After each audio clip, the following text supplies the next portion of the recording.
This conference will now be recorded. As you heard, we are recording tonight. We have 6 commissioners present, and Paul Ingalls plans to join us remotely this evening.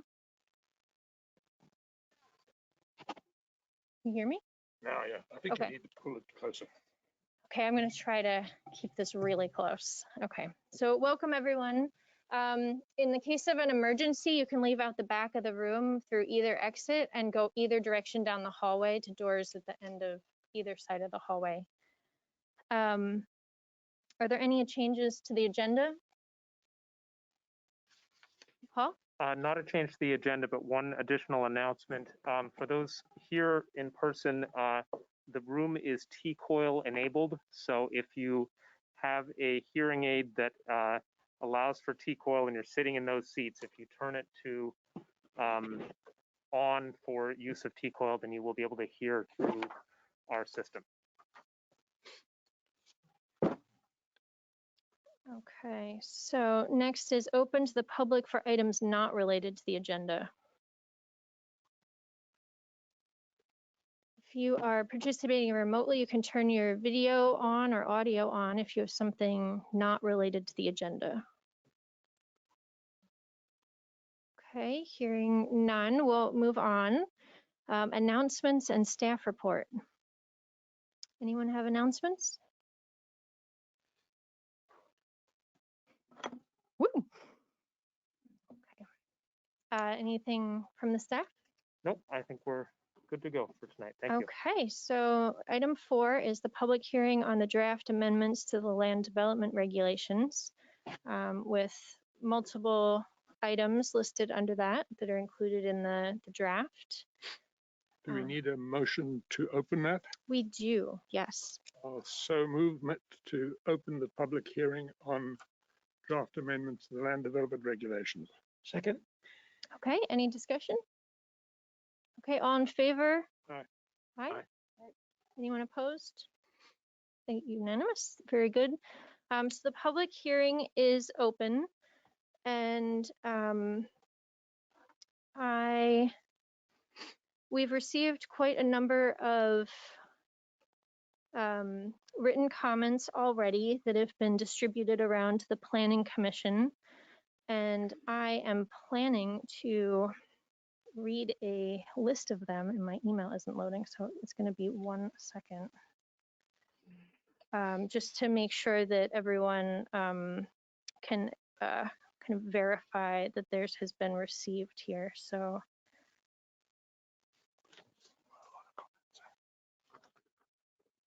okay, that's okay. So we have received, as of 3:30 today, all of the received comments from 3:30 today and earlier have been distributed to all the planning commissioners.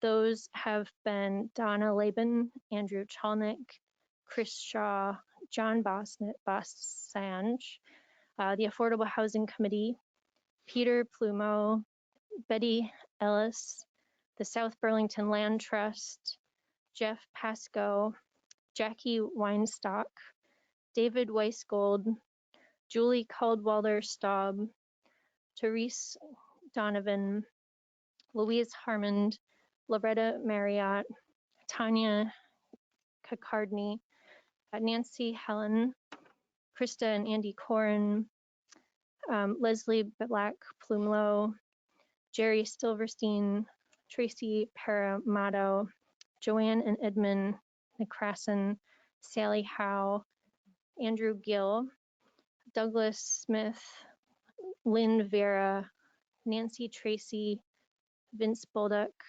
and the response, the second email, Suzanne Hartman, Ann Pugh, Mohammed Arani, John Dinklage, Katie Langrock, Ethan Bellavance, Cindy Reed, and I did see there were, and Tom Bailey, and I think there was one more that got distributed to everyone from the individual since then. I didn't write down their name, but so those are the ones. Pick up the ones that came like last week. Yes, those were in our packet. So Oh, I didn't read your name.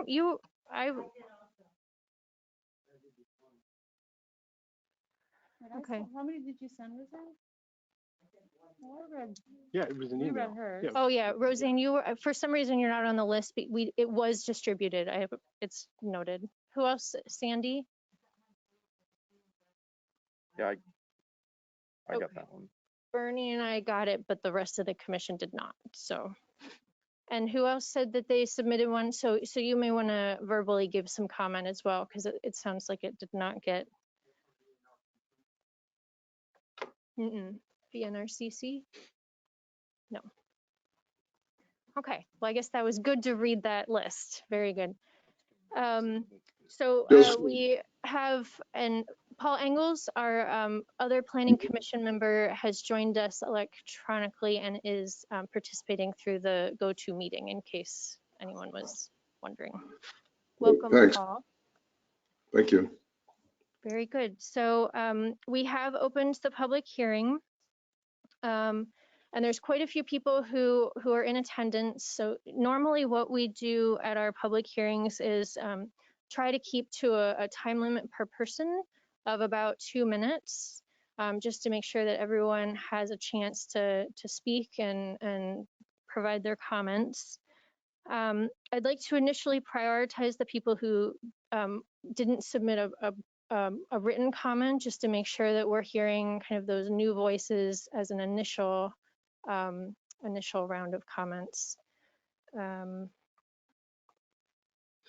it looks like the question on that.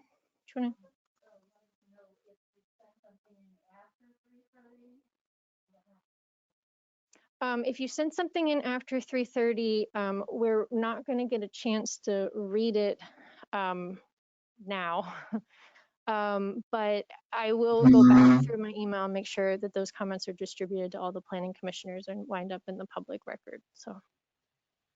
And I apologize, I did find the letter from the Natural Resources Conservation Committee that Jean-Sebastien noted. I forwarded it to you, and if you'd like, I'm happy to read it out. It's relatively short, so okay. When the time comes.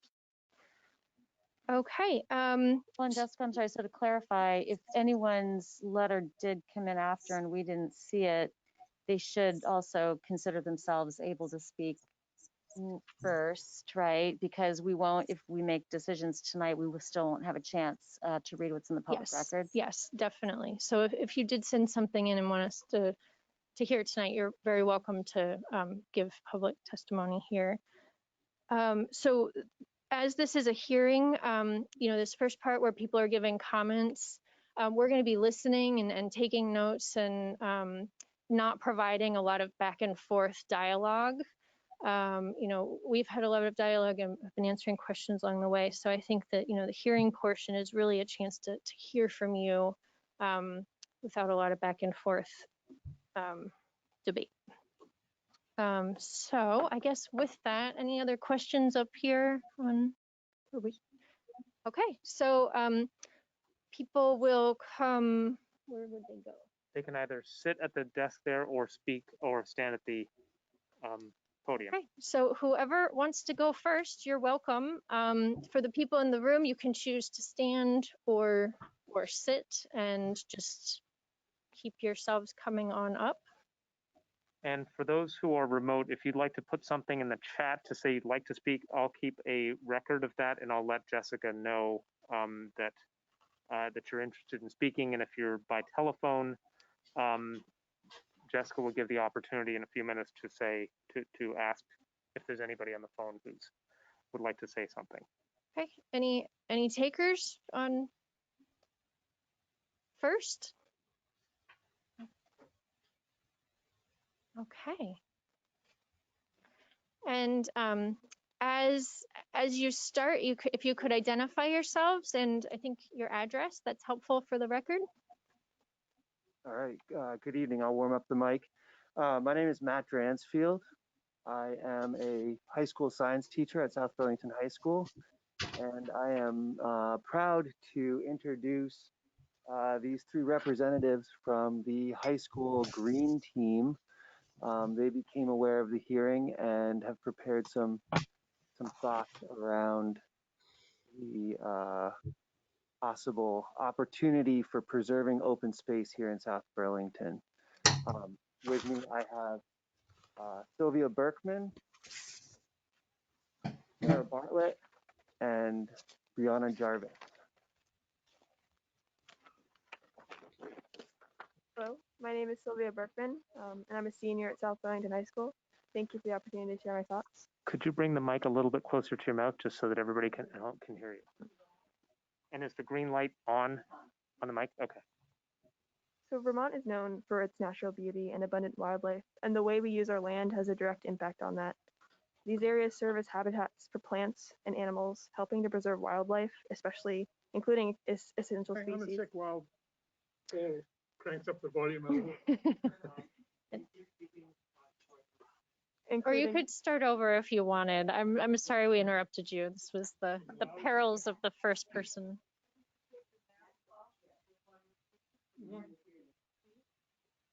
Thanks for breaking the ice for everybody else. Yeah. You're doing a great job.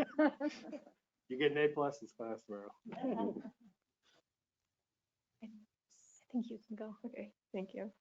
So my name is Sylvia Berkman, and I'm a senior at South Burlington High School. So Vermont is known for its natural beauty and abundant wildlife, and the way we use our land has a direct impact on that. These areas serve as habitats for plants and animals, helping to preserve wildlife, including essential species like pollinators in the area. And this is especially crucial now more than ever. On October 6th, the Vermont Endangered Species Committee recommended that the American bumblebee be classified as an endangered species. 20 years ago, it was one of the most common insects, not just in Vermont, but in the country. Natural urban areas are just as important for preserving biodiversity as forests or fields. Natural urban areas also provide valuable ecosystem services.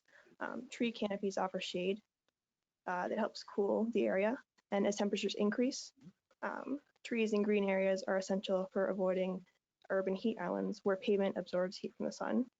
Conserving trees helps to regulate our weather, hold our soils, provide habitat for wildlife, and clean the air we breathe.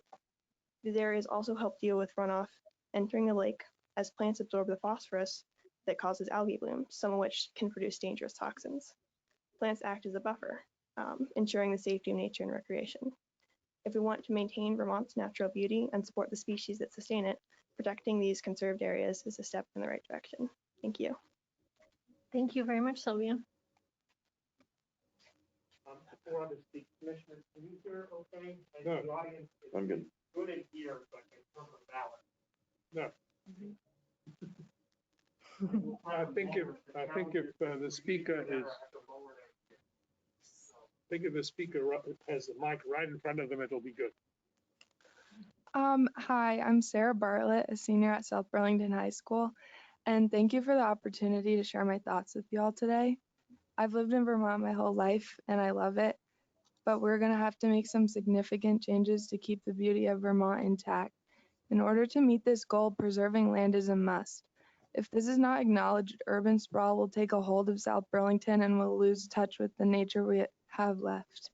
South Burlington is a beautiful place. Many come here and create a large tourism industry.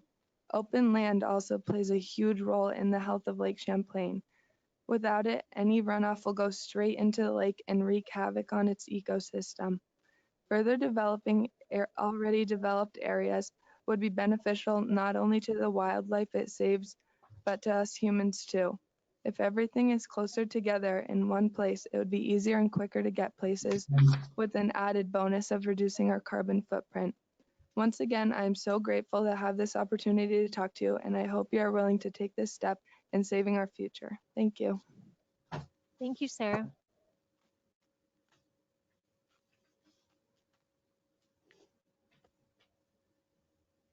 Hello, my name is Brianna Jarvis. I'm a senior at SBHS, and thank you for giving me the opportunity to speak to you all today. The world is at a point in its ongoing climate crisis where we need to make a decision to be part of the solution or to watch the damage become irreversible. Though Vermont may not seem to have as much influence as places like California, we can still aid in the fight to mitigate climate change.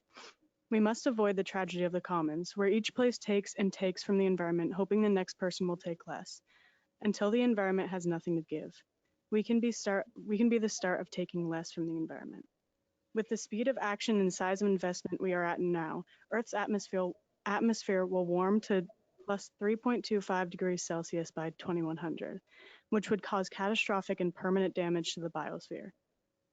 We would suffer from extreme floods and droughts, mass extinction, permanently uninhabitable regions, billions of climate refugees, and hundreds of millions dead. What we need is maximum speed of action and size of investment. We will not get there if a small town in Vermont decides that building new instead of renovating old is more important than the environment. In preserving these areas of land that are vital to our community in Vermont, we are indirectly affecting the whole country and the whole world. We can lead by example. We can preserve and protect the natural beauty that these areas provide, and our environment will benefit from the benefits of these areas that Sylvia provided earlier. We should not wait for other places to start protecting the environment to realize we wish we had. What legacy will this zoning board choose to hold? The three of us are seniors in high school. You all are adults. Past generations caused this mess, and now we must fix it. But we need your help. This is our future. Please do not gamble with it. I hope the legacy of this zoning board will be the protection of open natural land. Then we can tell our kids and grandkids we were a part of the solution, and we did not sit and comply while our earth was stripped of its beauty. Thank you. Thank you, Brianna. Yep. I hope you can be proud of us. You are our future. Yeah. Yes. Okay.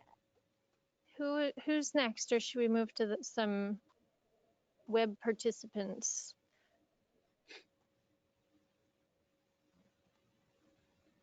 I think I saw Ray Gonda.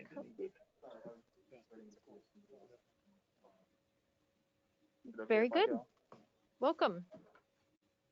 Good evening. I've met with you before. My name is Andy McElwain, and I'm an attorney representing the University of Vermont. Attending with me tonight in person is Lisa Kingsbury. She's the Associate Director of Planning. Also, I believe online is Lanny Raven, who is Associate Planner for the university, and I believe she's going to make a few comments after me as well. You've seen me before at one or two meetings where we've offered comment on the proposed amendments, specifically the environmental protection standards as they apply to lands that the university owns in South Burlington. We've not only attended meetings, we've submitted multiple letters. Hopefully the Planning Commission has had a chance to see those letters and consider them.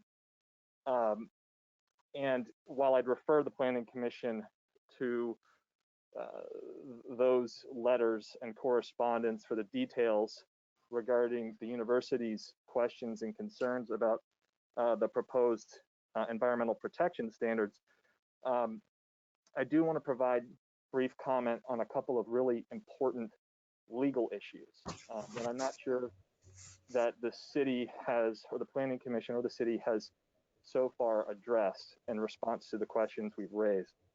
I'll start off by briefly giving a summary of the statutory concerns. The Planning Commission, like any other appropriate municipal panel, is bound by the laws that the Vermont legislature has passed. And one of those laws is 24 VSA section 4413, which is the section of the municipal statute titled Limitations on Municipal Bylaws. And as we outlined in a letter that was recently submitted to the city's attorney on October 12th, it's the university's position that the designation of habitat blocks in the EPS on university lands is not permitted by section 4413. While 4413 doesn't exempt university lands from local zoning, the Vermont legislature has made clear that land used in furtherance of a public school or educational institution can only be regulated in very specific enumerated ways, none of which would permit regulation through habitat block designation. And that's because the general standard proposed for habitat blocks is that all lands within a habitat block must be left in an undisturbed, naturally vegetated condition. The environmental protection standards, as they're currently drafted, propose to significantly restrict use and development on university lands in a manner that's just not permitted under this law. We have yet to hear from the city's attorney what its position is with respect to the statute and its application to university lands. But we've made clear that we would like to see some better clarification on the city's view of the statute and its application to university lands. And we remain hopeful that the Planning Commission will take the statute under serious consideration and hopefully through the drafting process, address the concerns we've raised about the application of the statute. Secondly, while assuming for the sake of argument that the statute didn't apply and that the regulations were enacted and valid, there's also constitutional questions at issue here. So it's the university's position that the regulations, if enacted, would affect a regulatory takings, which the university would entitle the university to seek just compensation. The United States Supreme Court held in Lucas versus South Carolina Coastal Council that when the owner of real property has been called upon to sacrifice all economically beneficial uses in the name of the common good, that is, to leave the property economically idle, it is a taking. And here the proposed designation of HB on university land would require that the land be left undisturbed. So like the regulation in Lucas, imposition of habitat block is effectively unconditional and would permanently deprive the university's use of the land. Again, unless the LDR are modified to alleviate this concern that the university has previously raised and is raising tonight, it would affect the regulatory takings and give the university grounds for legal action. So I offer these comments in the hope and the spirit that the Planning Commission will use this information in drafting the final version of the bylaws. We understand and appreciate that the commissioners have worked very hard on this project. There are many complicated issues that need to be addressed, and issues that don't even involve the university's interests. But the statutory and constitutional questions are extremely important. They need to be carefully considered and understood, and the university needs clarity from the commission and the city regarding any intent to regulate its lands in light of these laws. That's all I have. Thank you very much for your time. I believe Lanny Raven may have some additional comments to address some specific provisions of the proposed regulations. Thank you. Yeah, thank you. Thank you, Andy. You go ahead, Lonnie. Thank you so much. In addition to what Andy has talked about, I want to raise two other points. One is the question about master plan review. It looks like UVM might be required to go through master plan review. I'm not totally sure. And if I'm incorrect, then please correct me. But this master plan review seems tailored to a developer who wants to build a residential or commercial project on a single tract of land within a few years and then leave. The university does not fit this mold in as much as the university may hold much larger areas for land for decades and longer. Eventually may develop a small part and continue to hold the land. The university development responds to educational mandates and opportunities. And the campus master plan, which we do have and we're working on an update, takes everything that I've just said into account and is the guiding document for university development. Since the university develops its own campus master plan, and we share that with the cities in which the land is located, we respectfully request to not have to also try to fit into the South Burlington master plan requirements. The second point that I want to make, and about that, we have run into this requirement in other cities, and it does not work well. And I'm happy to go into that in more detail at the appropriate time. The second point I want to make is that the map shows UVM property south of Patchen Road, and it is not correctly mapped. The area that is flat and was formed as a result of fill from the interstate construction is quite a bit larger than what is shown on the map. So we'd be happy to show you our much more detailed maps and make that technical correction. In closing, I'd just like to say that we understand and appreciate that the South Burlington Planning Commission has spent an enormous amount of time on these draft regulations. And we understand that there was not time to investigate the impact on any one specific landowner. However, the university is now facing serious concerns.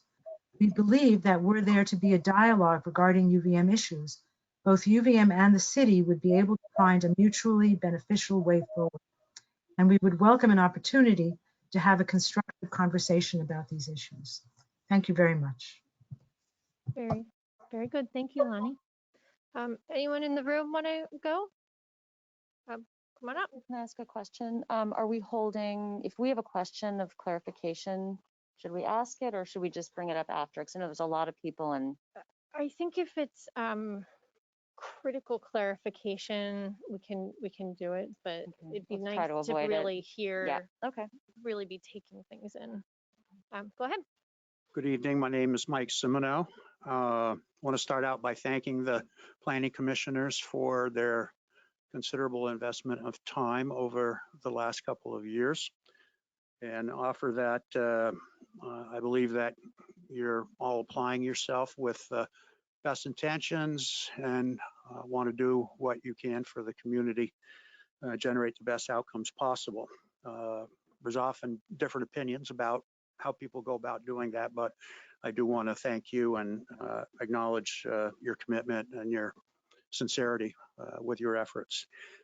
During the past week, I attended or participated in a couple of events that kind of brought me back to the housing issue here in South Burlington.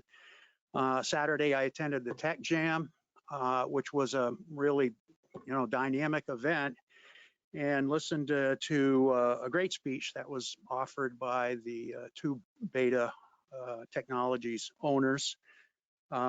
Tremendous company. We're fortunate to have them here. I would also mention another great company that's in the process of expanding in South Burlington, that being OnLogic. And the thought running through my mind is, hey, these are great companies, they're growing, and where are the housing needs of their employees going to be met? No doubt they're not all going to want to live in South Burlington, but it stands to reason that a number of them will. So where will the housing be available for those people that they hope to hire? The other event that I attended was a brainstorming session earlier in that same week that the Building Homes Together Coalition had put on. They had 3 different sessions and invited a number of stakeholders to participate and try to figure out, where they've been, where they want to go, what additional strategies that they can employ. They've been meeting their goals for market rate housing. They have not been meeting their goals for affordable housing. What also became apparent, though, is that overall, those goals are probably falling far short of what's necessary to meet the housing needs in Chittenden County, Vermont. So what their previous goals have been probably considerably underestimated. So here again, the question presents itself, where is the housing going to come from? And this is not just a South Burlington issue, it's a regional issue, but no question that we bear some responsibility for the solutions to these problems. So I'm afraid that some of the proposed regulations may inhibit our capacity to either satisfy the needs of growing companies in our community that it may be difficult for us to satisfy the needs of those who are looking for housing affordability, not just in the low end of the market, but throughout the marketplace. So I would ask that the commission reconsider a couple of the items that they are proposing to move forward to the city council. I'd also like to thank the Affordable Housing Committee for the effort that they made to generate a resolution. In that resolution, they indicated, I think, 4, maybe 5 recommendations for changes in what the Planning Commission is considering moving forward. I would like emphasize for myself personally a couple of them. One would be the conservation PUDs, the mandate that conservation PUDs be employed for development in the southeast quadrant. I would recommend that you give those property owners a choice to do that. The other matter I'd like to just mention is the conservation provision for lands that would not be developed. Perpetuity, I think, is what's on the table. I have heard a number of people suggest that 20, 25 years might be more reasonable and go the easement route rather than permanent conservation. There's one situation that always comes into my mind when I hear conservation and perpetuity. The city of South Burlington settled litigation with the golf course years ago by having a property that was part of the Wheeler homestead. But by having that property and putting it forward as an exchange so that the other 20 or 21 acres that was to the west of Butler Farms approximately could be acquired and or conserved. Now, if Wheeler had been conserved at that point in time, that option would not have existed for the city to consider. Maybe they'd have found some other route to take. But I'd be very reticent to usurp the ability of our future community and their leaders to make wise decisions when it comes to land, because things are changing very rapidly in the world. We all know that. And, 10, 15, 20 years from now, there may be a whole paradigm that we're looking at for how land should be used and what we need to do to satisfy the needs of our community. Thank you. Thank you, Mike. I'm going to go to someone joining us on the WebEx, but the next in-person person who wants to come up can kind of make your way up while Noah Hyman. Noah, you're next on my list here. Can you hear me? Yes. I know. Hi. As one of the properties that is going to be most affected by the change to the regulations, after a lot of consideration, my wife and I and my family, we are for it 100%. I hope that the board here has the courage to enact them. I think what the girls from UVA from the high school said in the beginning, it really sums it up. And I'm a little disheartened to hear that UVM's stance just now as a land grant university opposing something that is really going to affect an increase in the quality of life for Vermonters in our own environment and the planets. And I really hope that this gets approved. There is some sacrifice on our behalf as someone has over 30 acres in South Burlington. It's worth it for everybody. It's worth it for me. It's worth it for my children and my children's children. And that's all. Thank you. Thank you, Noah. It's good to hear. Go ahead. Here in person. Janet Bellavance, 25 Brewer Parkway. Thank you for the time you've devoted to crafting these draft LDRs. I've listened to much of your debate, and I've heard you grapple with the long-term implications of the regulations you put into place. Our survivability and resilience depend on nature and the environmental protection standards we enact to safeguard our natural resources. I urge the Commission to consider the effects these regulations have on the climate crisis. Land use is intimately connected to climate change. Preserving natural resource lands helps mitigate climate impacts and promises economic, social, and health benefits. Destroying nature results in greater and more frequent disasters, which have economic, social, and health costs. Some may say that it is our duty to provide the optimum amount of housing in the Southeast Quadrant to reduce sprawl in neighboring towns and cut car emissions. This is a false narrative. As is clearly evidenced in neighboring towns, both development and conservation are happening at the town level, not a regional level.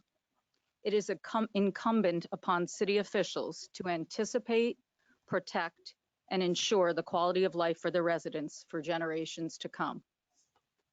In light of the overwhelming evidence of present and impending climate catastrophes, it is imperative that every community does all it can to protect the land and resources in its care and control. Furthermore, the Earth Economics Report demonstrated that protection of these resources has a huge economic upside for the community. 15 of the parcels that were evaluated in the Earth Economics Report are also contained in the habitat blocks that were identified by the Arrowwood Environmental Study. These habitat blocks provide 4 to 15 million per year in ecosystem services. The critical ecosystem services that these habitat blocks provide underscore the importance of ensuring that these habitat blocks are conserved in the revised LDRs. I urge that buffers be increased around all habitat blocks identified by Arrowwood. Climate change and the pandemic have upended all facets of life, work, commerce, recreation, transportation, education, housing, and business.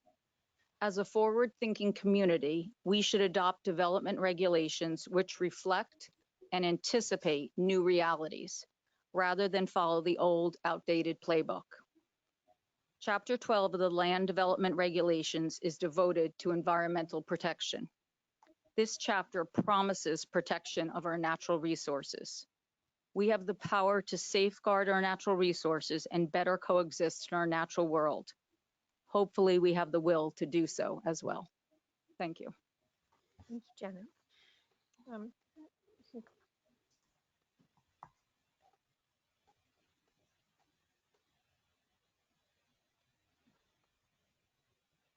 I'm Karen Ryder, 20 Duchess Avenue. I sent you this as a memo, but after the 3:30 deadline, so I'm just going to read what I wrote. Thank you, Planning Commission, for all of your hard work on the LDRs during the many months of interim zoning. I am proud and marvel at the volunteer spirit in South Burlington, given the knowledge and time that city projects so often require.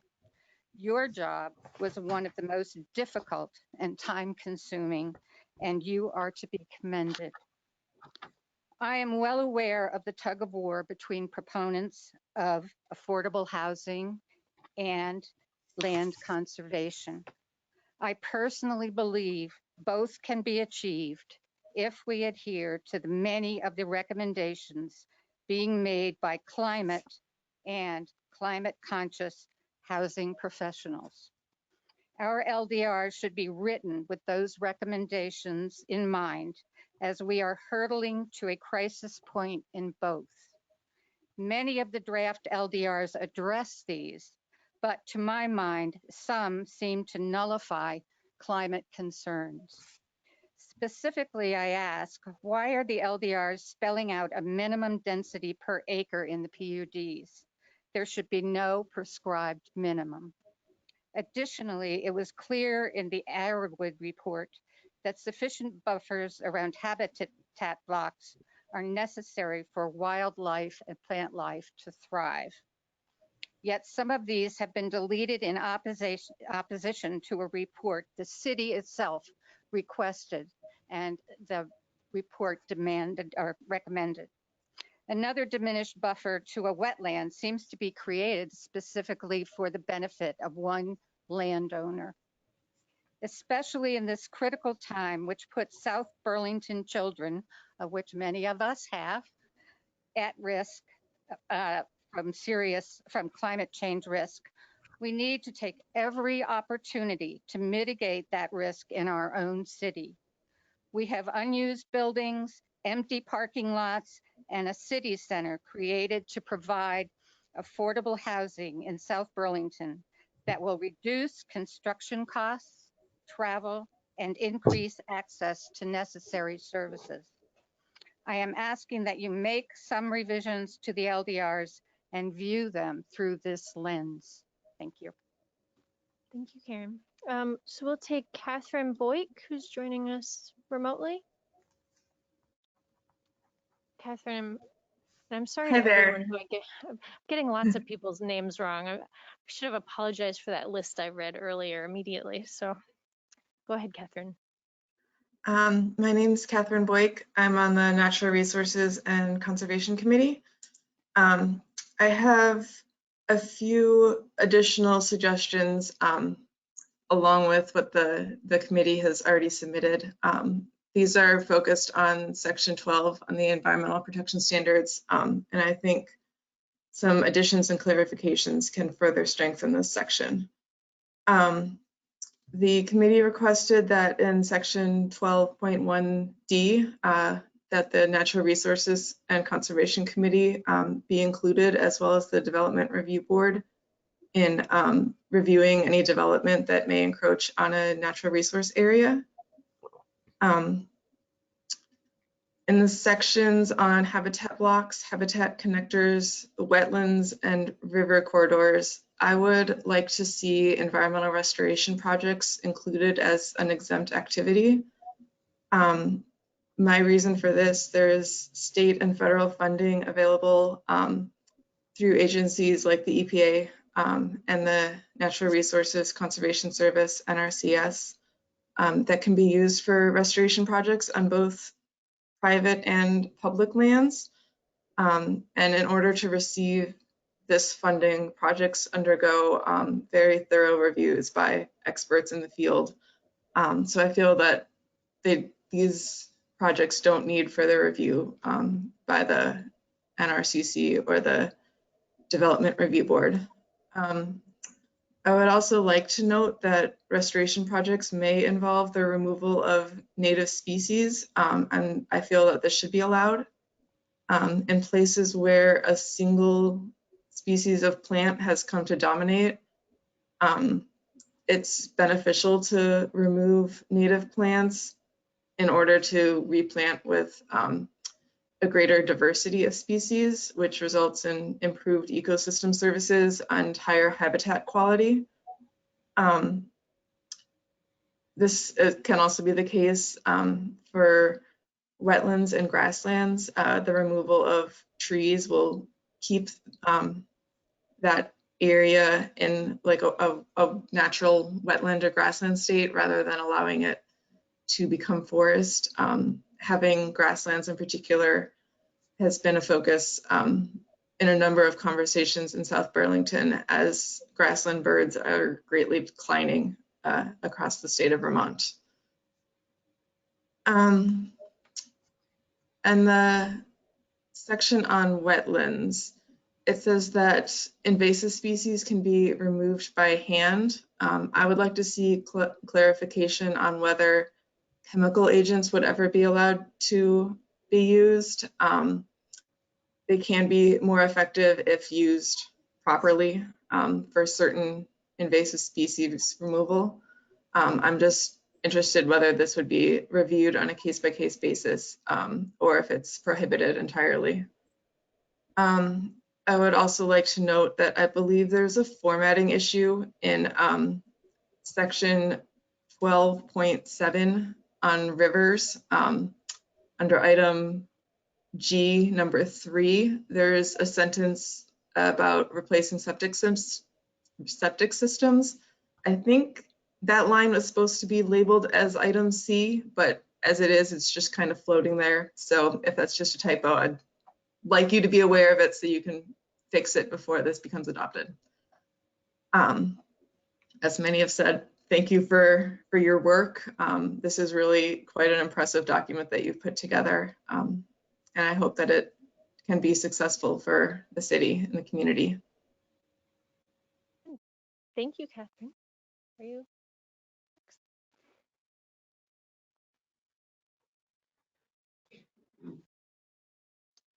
Hi, my name's Rick Dalstrom. You just listened to Noah. I'm his neighbor, and I also own a large piece of property on Dorset Street. In fact, Noah said that I have the largest in South Burlington.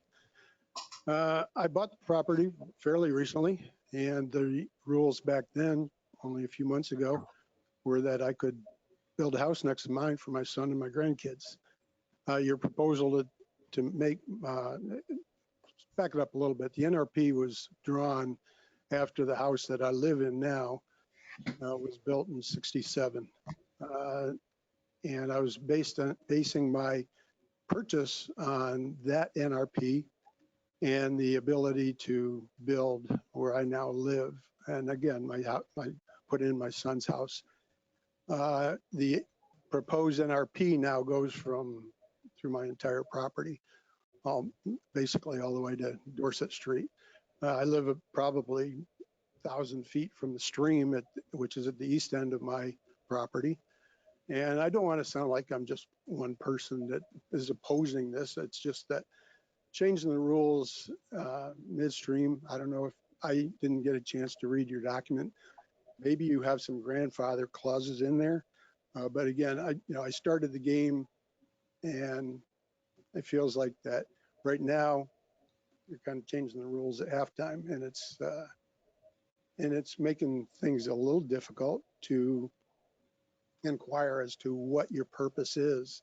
I kind of agree. I'd like to jump on the coattails of the UVM people, and that, I oppose the land grab. I don't want to put up a development. I bought it from the Dorset Meadows Associates.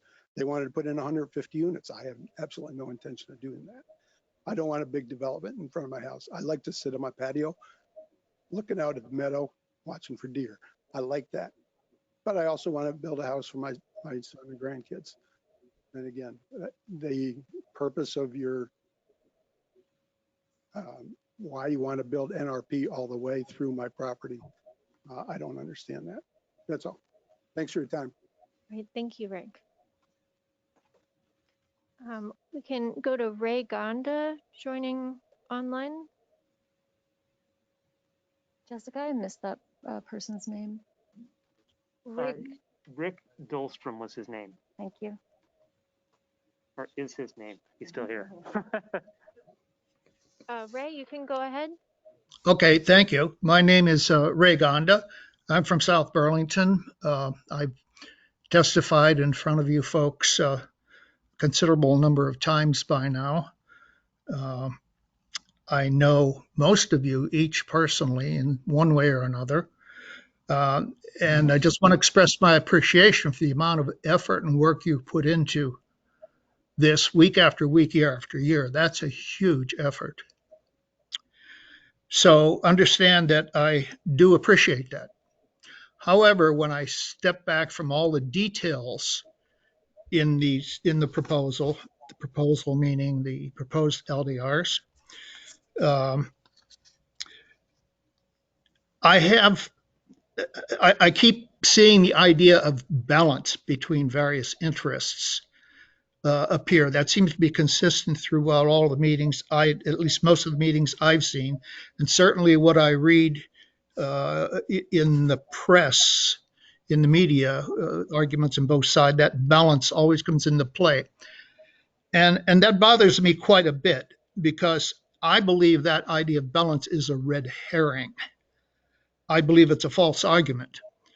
I believe that because the very motivation, the very reason for IZ's existence was because people saw things were getting out of balance years ago. Now, this is the second IZ effort. This was almost a 3-year effort. Previous effort was years before this. We're talking about a good portion of a decade when the original intent was to try to resolve this protection of natural resources issue.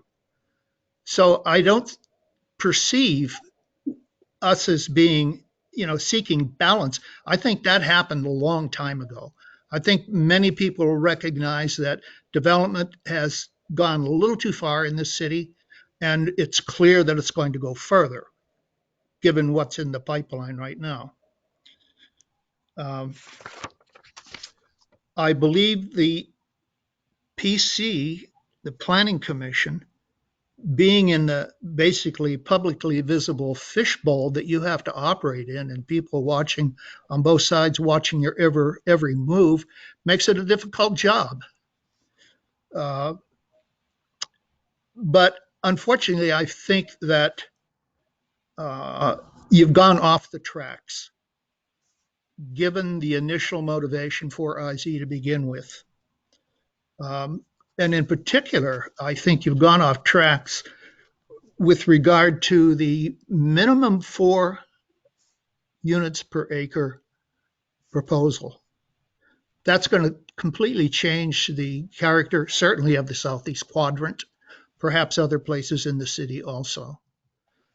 So I thank you for this time, and those are my comments. By the way, I did submit some comments earlier that were very different than what I said now. Thank you. Okay, thank you, Ray.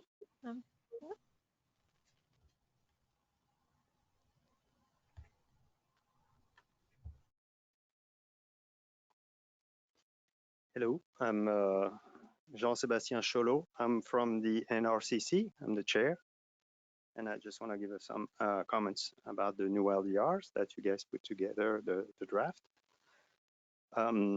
So these new LDRs do promote land conservation, but still enable the expansion of development in natural habitats.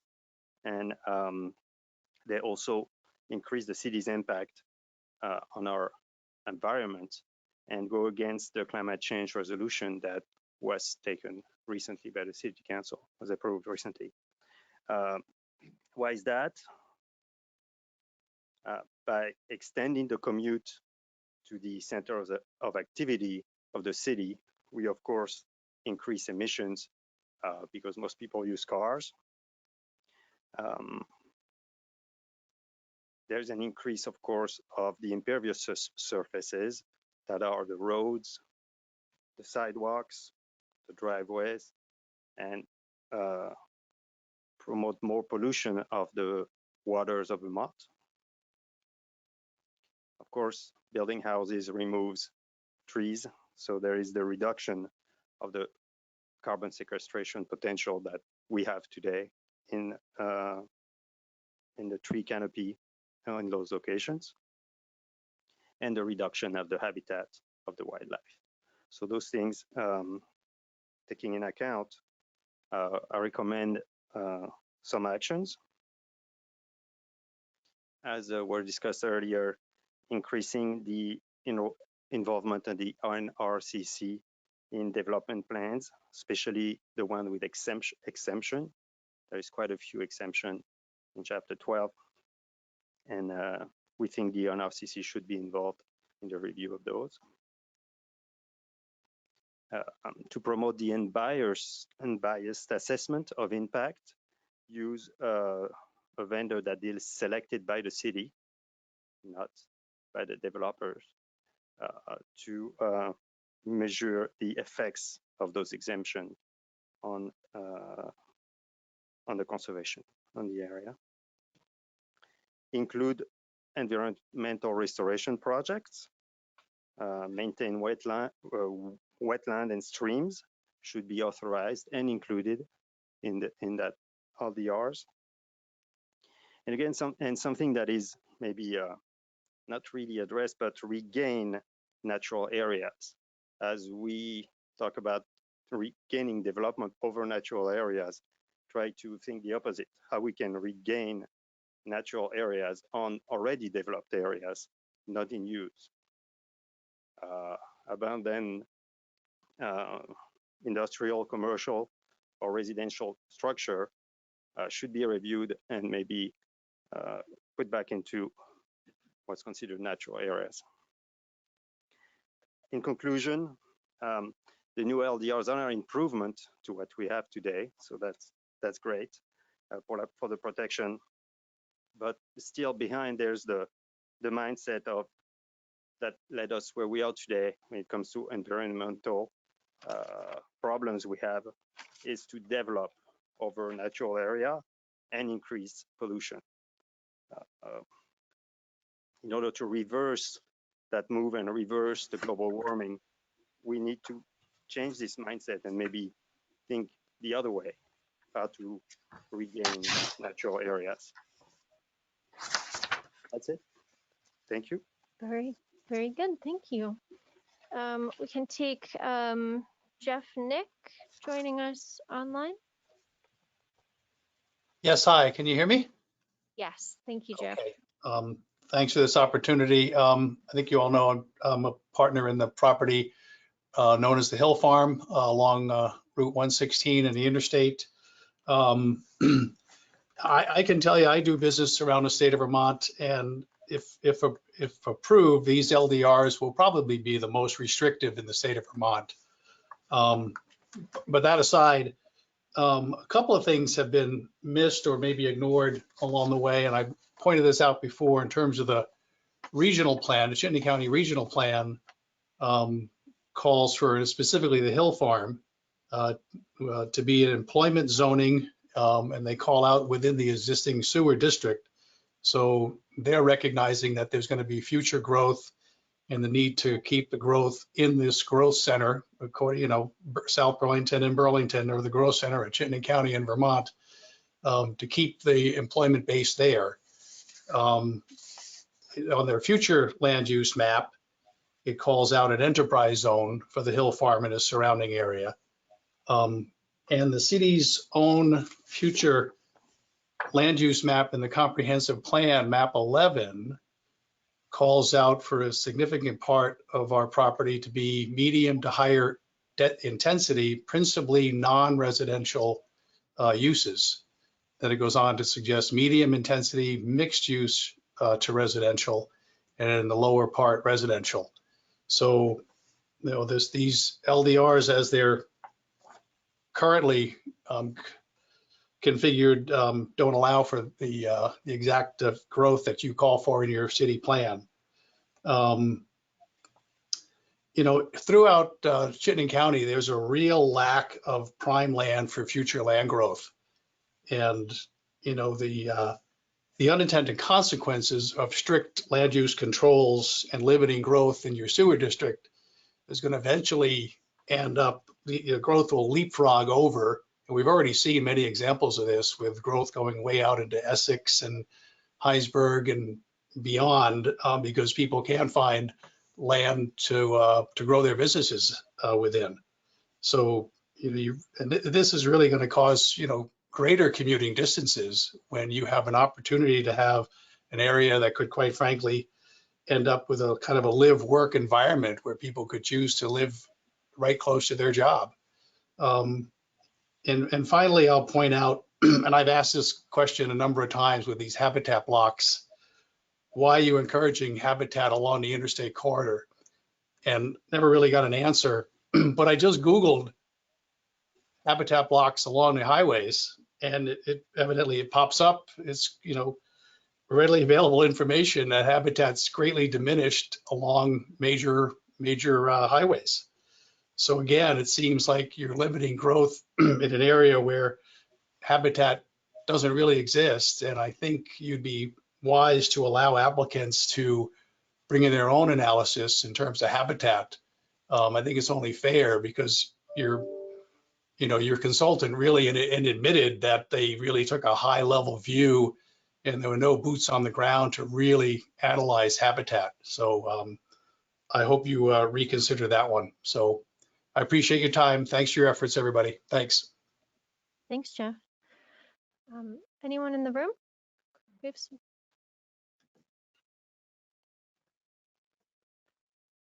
Okay, I hope I can say this in one thing. Lucy Yankowski. I was born and raised here, grew up here, live in Queen City Park, help oversee Red Rocks Park. I'm on the Natural Resources Committee. I appreciate the work you guys have all done. I know it's been tough. I know it's been a lot of hours. I appreciate that you came up with plans and changes to try to protect the natural resources we have in South Burlington and wildlife habitats. I do not agree with UVM. I think they should be held accountable to the same standards as any other developer in the city of South Burlington. That's not to say that we don't appreciate the conservation work that UVM has done, the land they have conserved, the education that they do in regards to climate. But they've also created a lot of issues, and part of those issues have been around housing as they increase their student populations.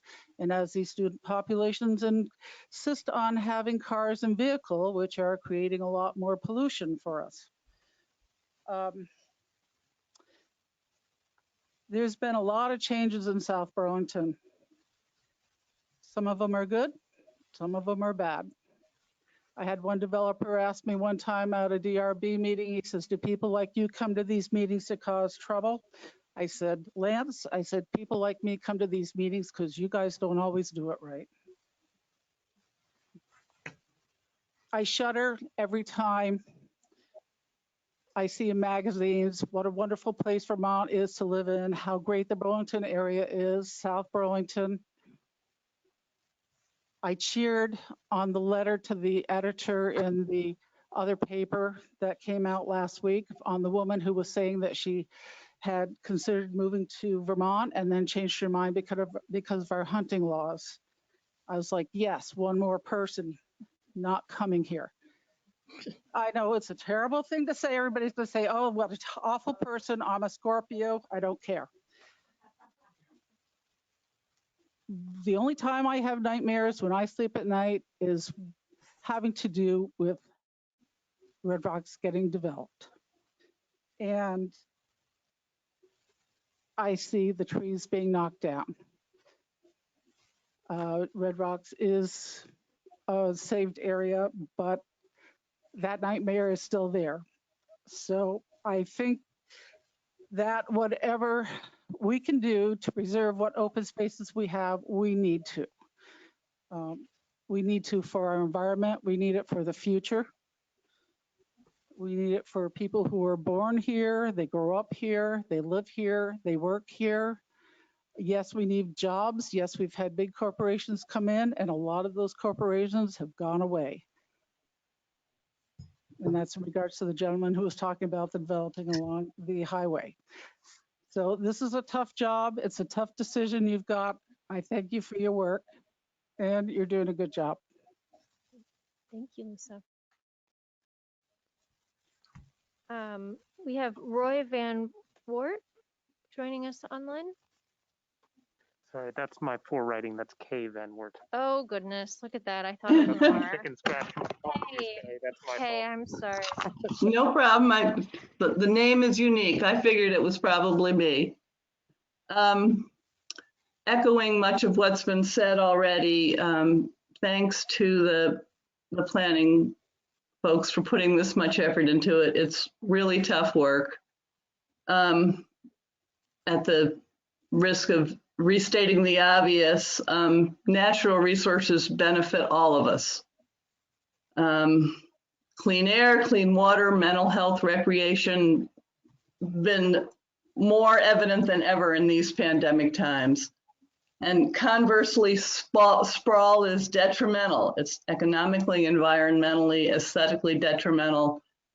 I get subdivision so your grandkids can have a house next to you. I do not understand what we're getting with a minimum PUD requirement minimum density PUD requirement every time there's a subdivision. And I will get back to affordable housing in a minute, but that is not the way to do it. I live in Cider Mill. I've been there for 5 years. I have noticed, to my great distress this year, we have no monarchs, we have no killdeer.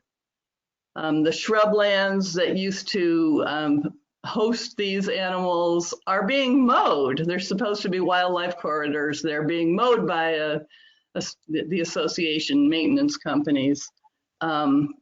These are not significant, connected, substantial wildlife habitats that we need, and we are going to lose our monarchs, our killdeer, and a whole lot bigger animals if we don't have connected habitats that are substantial enough to support it. So patchwork development, we really need to prevent.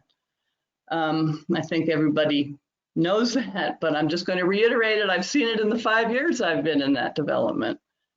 I also want to say that mature trees are priceless for climate change reasons, aesthetic reasons.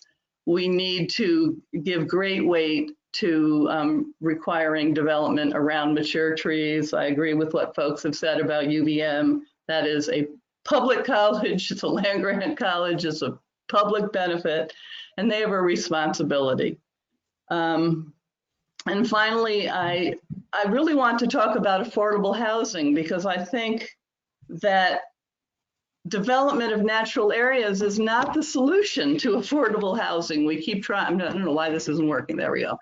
We keep trying to make it the solution to affordable housing. We keep throwing things like, 4 units on an acre every time you subdivide in the country. That doesn't put a dent in the issues that are keeping folks from having affordable housing.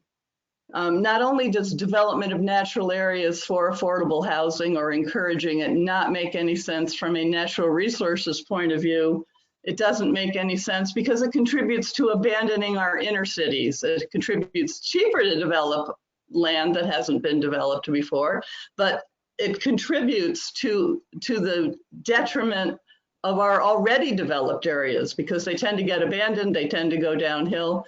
We need affordable housing policy that subsidizes redevelopment, that truly subsidizes other things that make life affordable, like healthcare and things that the planning committee is not in charge of. But saying that our zoning of natural areas is going to solve affordable housing is just not true. It is wrongheaded, and it's not where we should be attempting to provide affordable housing for folks. There's a lot more important, substantial, effective things we can do and should do to provide affordable housing, but squandering our natural resources is not one of them.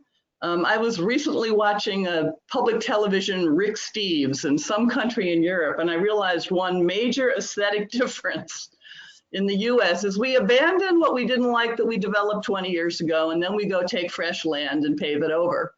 And our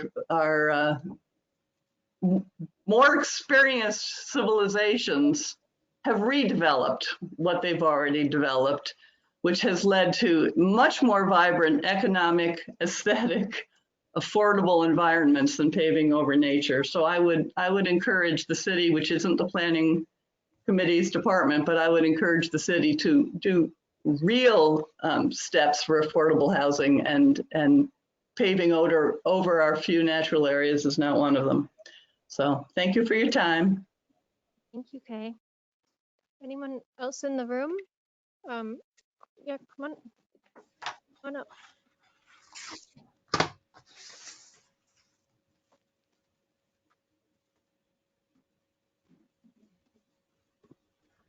Good evening, everyone.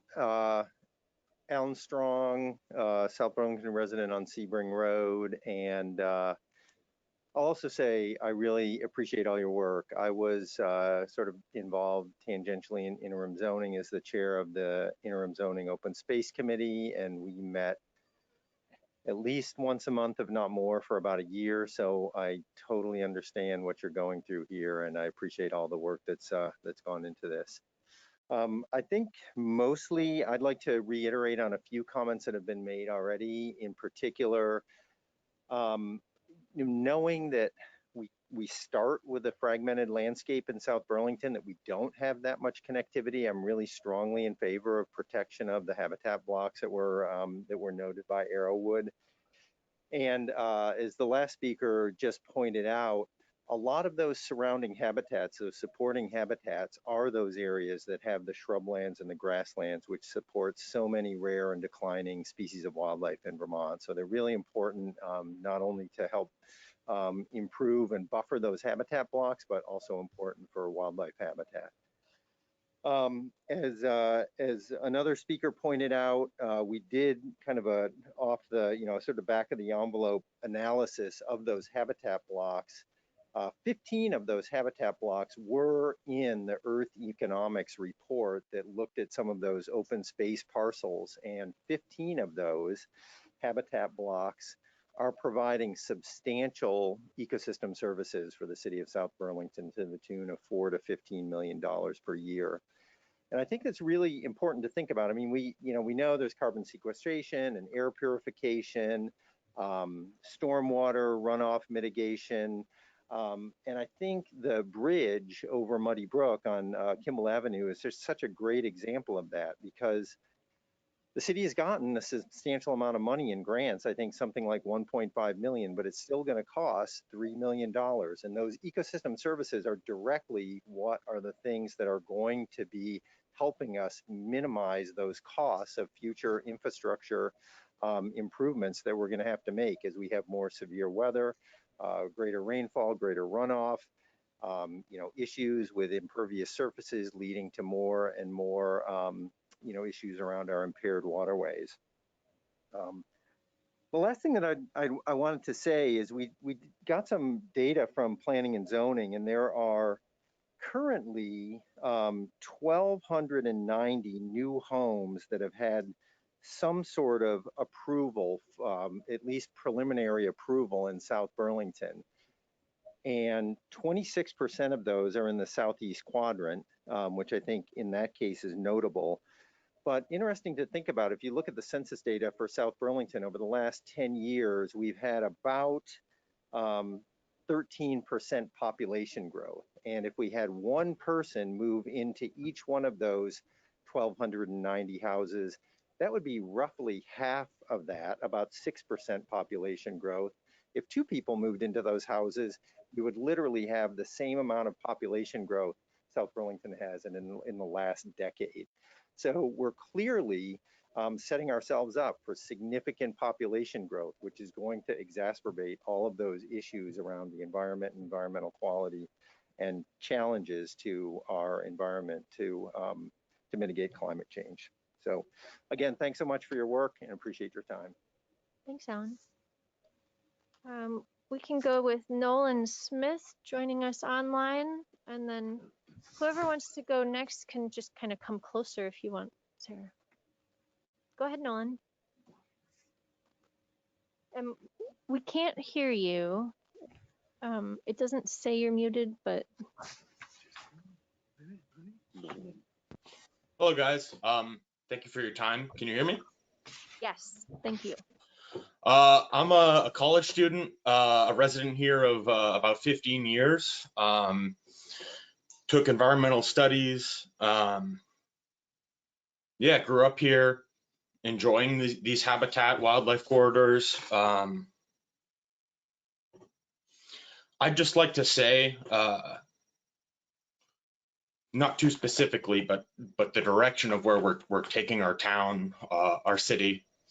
I don't think building out is necessarily what's needed or should be the goal.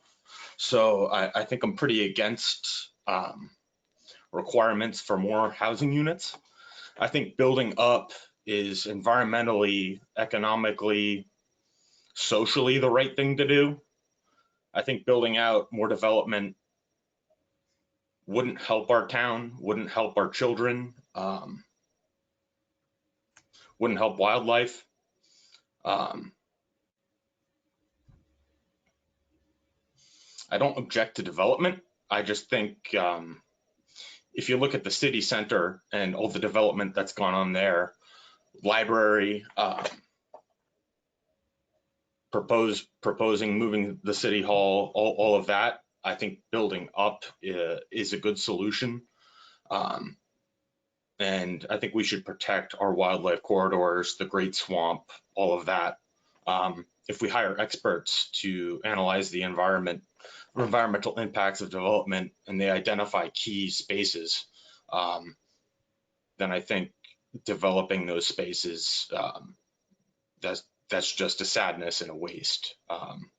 Thank you guys for your time. That's really all I have to say. Great. Thank you, Nolan. Sarah?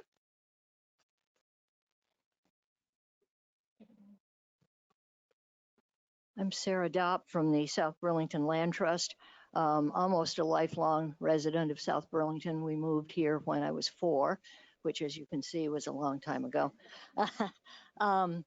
Two points that I'd like to make. One is that I don't think it can be overstated the work that you folks have done, which is really groundbreaking work, to introduce a chapter into our regulations that is specifically targeted toward environmental protection. What we had in that space before, or have now, I guess you could say, was really about water resources. And as valuable as that was, it wasn't comprehensive. So you've done a wonderful thing to introduce the whole idea of environmental protection. In that regard, this may sound like a silly idea, but I would propose an amendment to the title of this document, and I would call it land use regulations rather than land development regulations, because our past history has shown that we did indeed incentivize development left, right, and center, and we're seeing and living in the effects of that right now. I think now we've got a little bit broader view of the future of our city, and it includes other uses besides developing. So I think that actually would be a more honest title and a more comprehensive one. So that's one point. The other point that I just wanted to explore for a minute was the one that keeps coming up.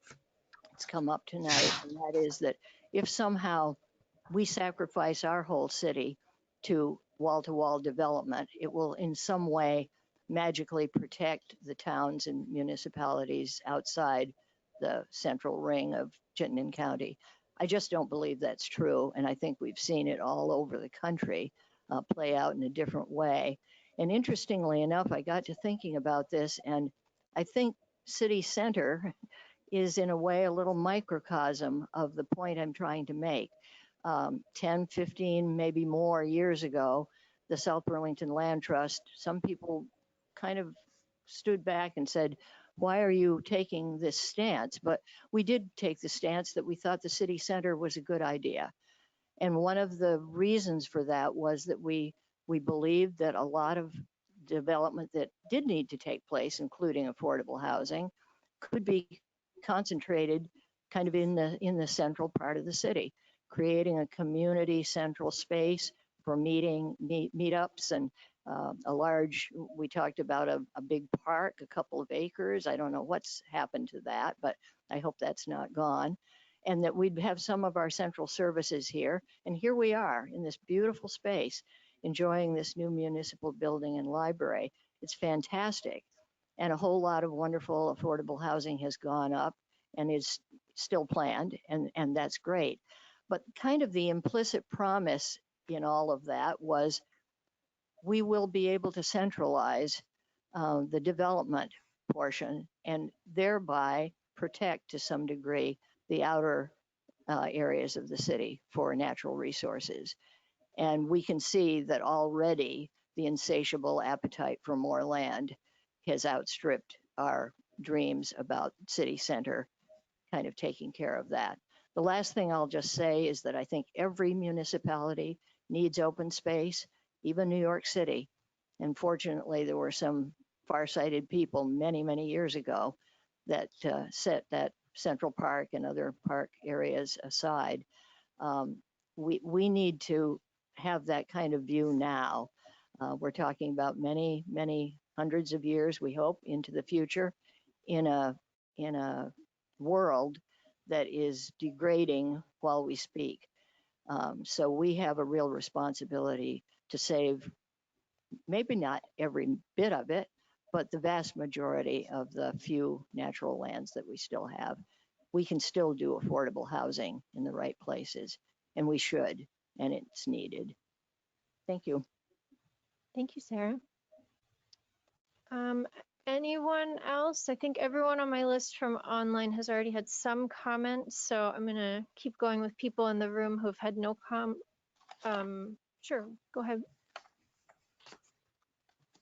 We can, I think we're starting to move into where, you know, if you have additional comments, maybe. You only had the committee comments so far. Yeah, I thought so. I hadn't had a chance to speak about, you know, what's important for me as a individual, and I'm encouraged by. Chris, can you introduce yourself? Oh yeah, absolutely. Chris Trombley, 16 Dubois, just a few miles down the road. I'm also the chair of the Affordable Housing Committee, but I'm speaking to you as an individual resident, not on behalf of the committee. I think one of the reasons folks join affordable housing because you want to make a positive impact on somebody's life. And it's frustrating personally when I hear that we want to concentrate those who need housing the most in certain areas. And I think about the benefits that my family has by living in the Southeast Quadrant, and you know the environmental benefits, quiet neighborhoods, it's not noisy, the lack of pollution. So when I hear the pushback against R4, I think about when zoning is a conscious decision of deciding who gets to live where. And I also share anxiety about how our land is being used. And I appreciate comments about thinking about land use. And so if we make a conscious decision that we're going to zone land that has the opportunity for development, what development would you like to see built? We hear about gray housing, large single families that are inefficient. They, you know, they level their lot for grass and put up a recreational court, or you know, it's more impervious land. And so I think about the Habitat for Humanity. I've mentioned this before. Is such an inspiring model of housing. It's 4 units on a plot that would otherwise be a single family home. And that's not out of control population growth. That's smart growth. And if the land is going to be built, I want to see that land built in a way that maximizes the benefits for the community who need it the most. When I hear about restrictions to reduce that density, I think about what is the desired outcome of the folks that will live on that parcel of land. Is it meeting our housing goals? Is it meeting those who really need it the most? And I think it's important to acknowledge that it's not likely that we're going to solve housing with this one tool by upzoning. It's not. One of many tools, and I would encourage anybody who's interested in affordable housing, attend one of our meetings. We thrive through diversity, and there's a lot of other tools that we need to focus on. This particular tool of R4 would maximize environmental benefits for that building. You know, there's fewer walls, it's newer code. I would rather see land not used, but if we're going to use it, let's use it wisely. So I appreciate that. Thank you. Thanks, Chris. Anyone else? Anyone who has additional comments to what that's maybe different than what you sent in already? If you've already sent in comments, you don't need to kind of reiterate those to us. I do have 2 on here. So I do see Sandy Dooley. I know that, you know, your letter had not gotten distributed.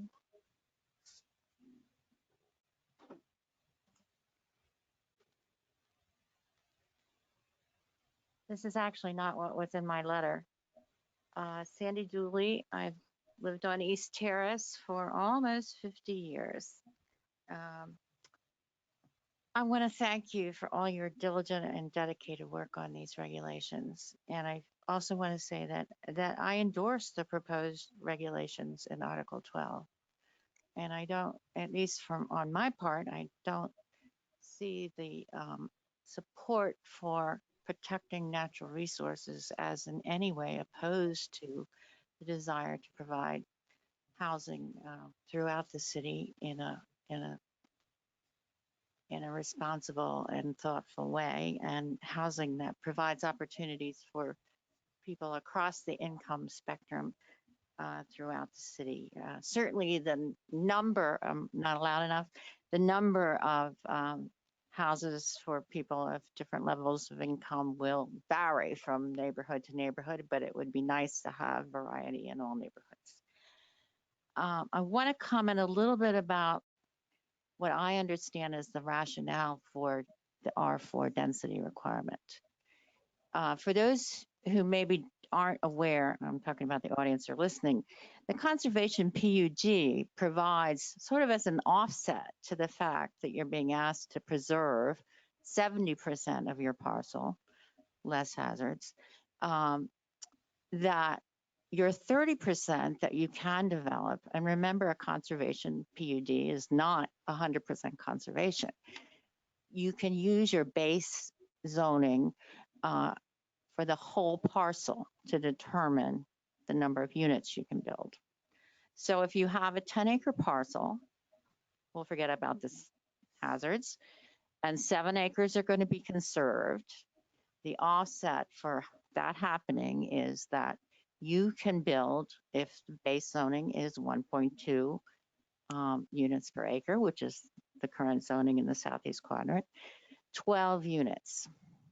You're supposed to be able to do that. I believe that the rationale for the R4 is to make that offset, the availability of it, real and not just words on paper. So, you know, your 3 acres times 4 would be 12. So you're only getting what you're supposed to get in return for your conservation. Why do I think that's necessary? Well, let's look at the history of the Southeast Quadrant.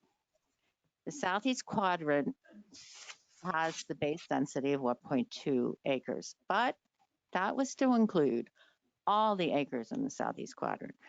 And Paul, correct me or anybody if I'm wrong, including all the acres of the natural resource protection zones. Now, I think some property owners in the Southeast Quadrant, I can understand it because those rules have been very difficult for me to understand, didn't realize that the intent was to be able to transfer the density that would otherwise have been available from the land that was put in the NRP zones to the other land that wasn't in the NRP zones. And however, historically, due to, I would say, determined and certainly well-meaning and very well-resourced opposition to density, to using those LDRs, not LDRs, transfer of development rights, TDRs. Very few transfer of development rights have been used. So the intent of the whole program of TDRs has never been fulfilled. I can imagine the people that were envisioned this back in the early 70s would have expected that virtually all the TDRs would have been purchased by now and used. They haven't. And that's because, in my view, if you don't have any protection for the use of TDRs, the developer will take the path of least resistance. They will build fewer houses, bigger houses, more expensive houses on bigger lots, and avoid the opposition of the well-resourced and determined neighbors who will keep them from being able to buy TDRs and build more smaller, compact, hopefully clustered housing of different housing types. that's when I want to say about the density, why it's important. It's only important to be fair, to provide that offset that the words on paper promise to the property owner that he or she can use those offset units from the 70% in the 30%. I guess I would also say I support the proposals in the resolution of the Affordable Housing Committee. I didn't mention I'm the vice chair. I have a lot of sympathy with the idea that the conservation of land should perhaps be an easement. I think of, actually Monica mentioned this to me. We don't know what the future will hold. And even if we do get climate under reasonable control, it would not surprise me if in my lifetime we have climate refugees. And we might think differently about whether or not that land that's been conserved, that's not part of the habitat blocks, it's not part of anything. I'm talking about the conservation PUDs. We should provide an opportunity to realize the change that may occur in this world and how we might want to be more humanitarian in terms of offering opportunities as a result of those changes. And my last request is, please do not yet let achieving a unanimous yes vote on these regulations be a measure of your success. I know this has been difficult, and I know Commissioners Engels and Mittag and really have set forth some changes that they say must be made in order for them to say yes to moving these regulations on to the City Council. I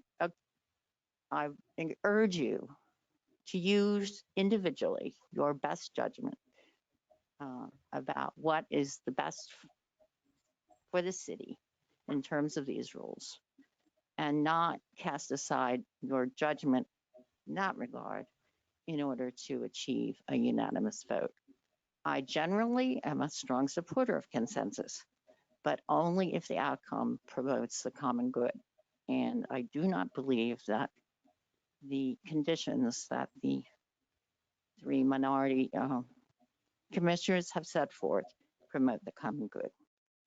Thank you for listening, and thank you so much for sticking with all this. It's been a long, hard process. Thanks, Cindy. Anyone else? I'm in the audience. Roseanne, do you want to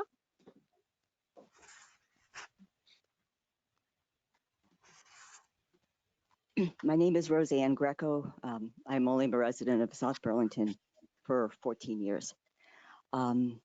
I sent you a very lengthy, I guess, my comments. I'm not going to repeat any of those. And I know it may have come across as when you make comments that are not positive, that it's aggressive, but that was not my intent whatsoever. What I want to say tonight has to do with things that we have control over and things that we don't. You are a planning commission. I know all of you, some of you better than others. I know you're good people. You want to do the best. You have control over some things. Some of the things you have control over is how we use our land. It's not a very sexy thing to do zoning or to go through those 300 and some pages and make comments and revisions. And I got to tell you, I couldn't do it. So I am grateful to you who did do it. The devil's in the details in those, and you know that. So how you write those will impact our future one way or the other. It comes down to priorities. What are our priorities?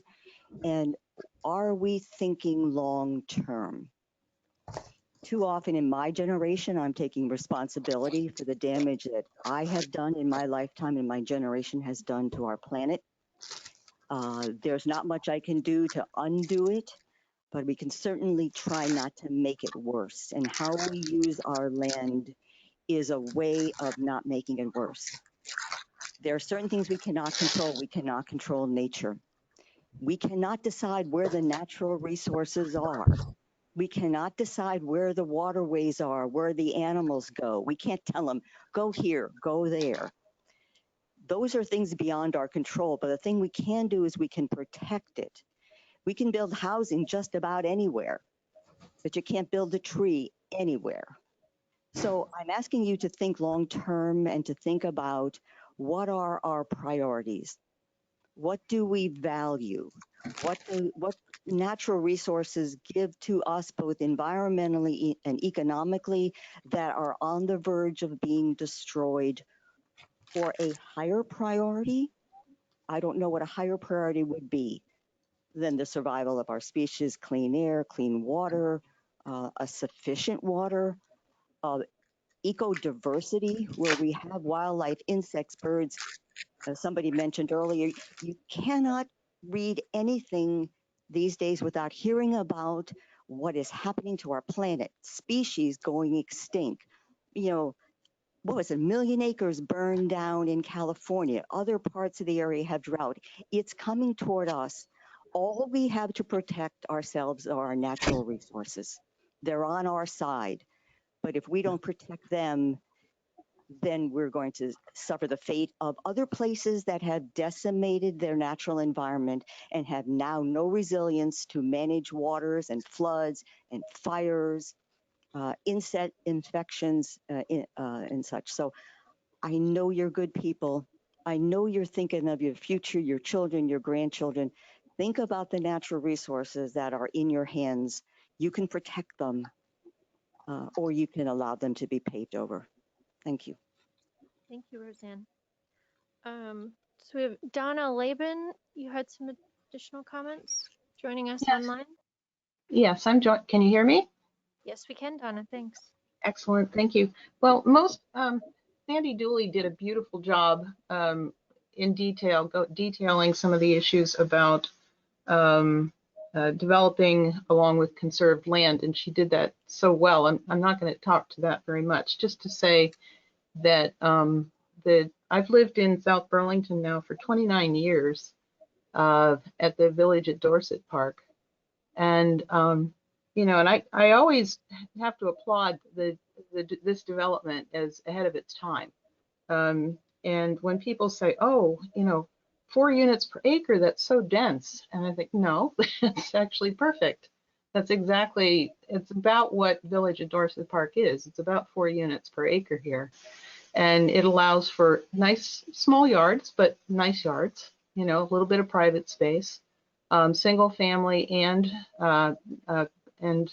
combined townhouse, duplexes and quadplexes.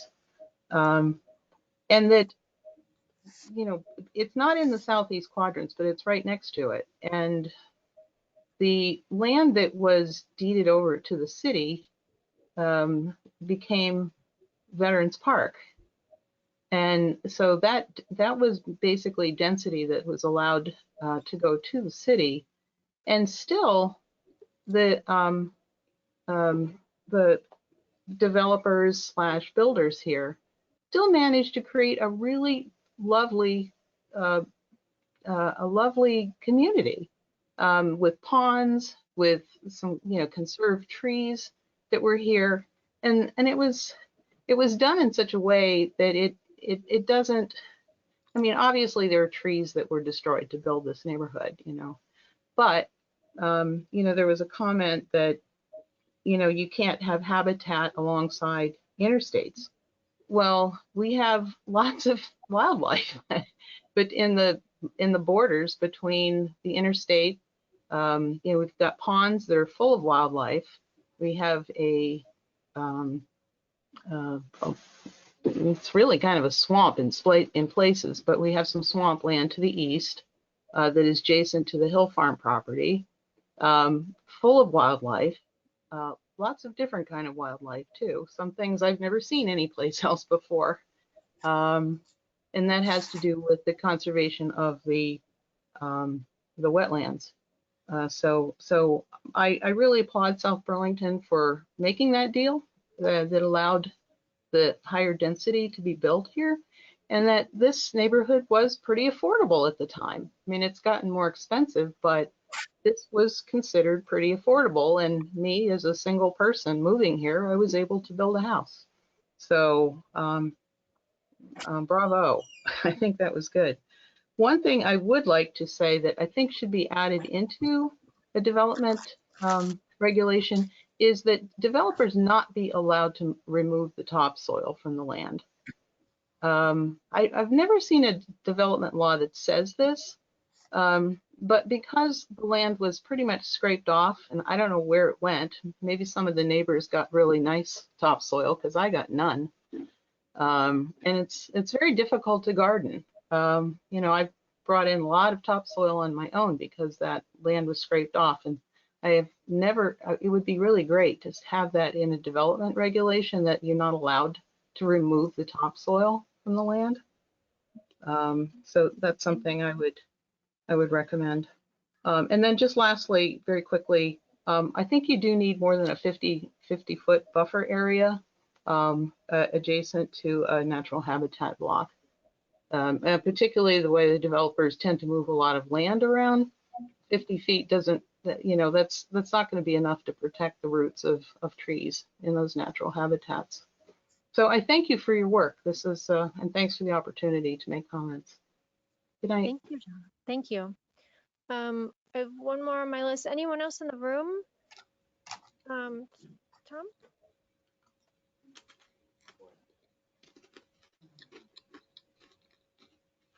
I'm Tom Bailey. I've submitted a memo. My first question is, you got a lot of feedback. Has everyone had a chance to read it? Yes, not all of it. Yes. Okay. I would recommend then that you try not to rush to a decision tonight. And I understand that you may feel like you want to get this done, and there are reasons for wanting to do that, but I'd rather that people had a chance to read and reflect on what it is, what the comments were. I've drafted land development regs, and often this part of the feedback was the most valuable. The stuff I came up with in my head, you know, we can do that, but the feedback is valuable, and I'd suggest you take time doing it. Second, I was interested when Alan mentioned the increase in population.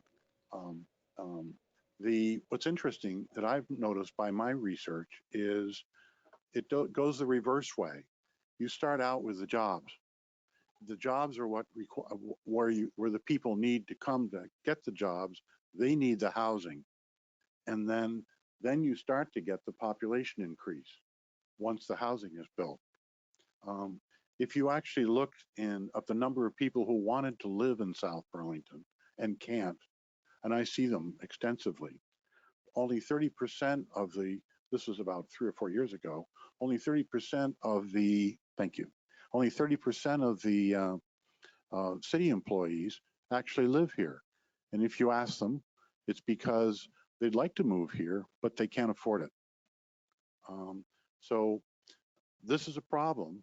And I certainly believe, as we've heard a lot of discussion of natural resource protection, and I've put in some code suggestions for how to deal with that, because we need natural resources around where we live in a city. New York does it.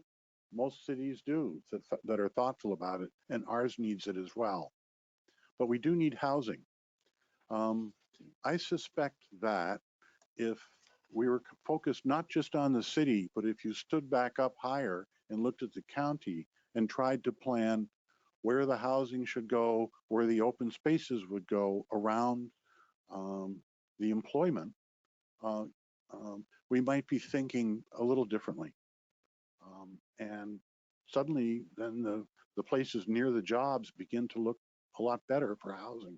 And maybe, you know, there are places outside that are beautiful and available for open space. I know it's not a simple process. I've tried to do it myself. So anyway, those are thoughts for tonight, and read my memo. Thank you. Thank you, Tom. Chris Shaw joining us online.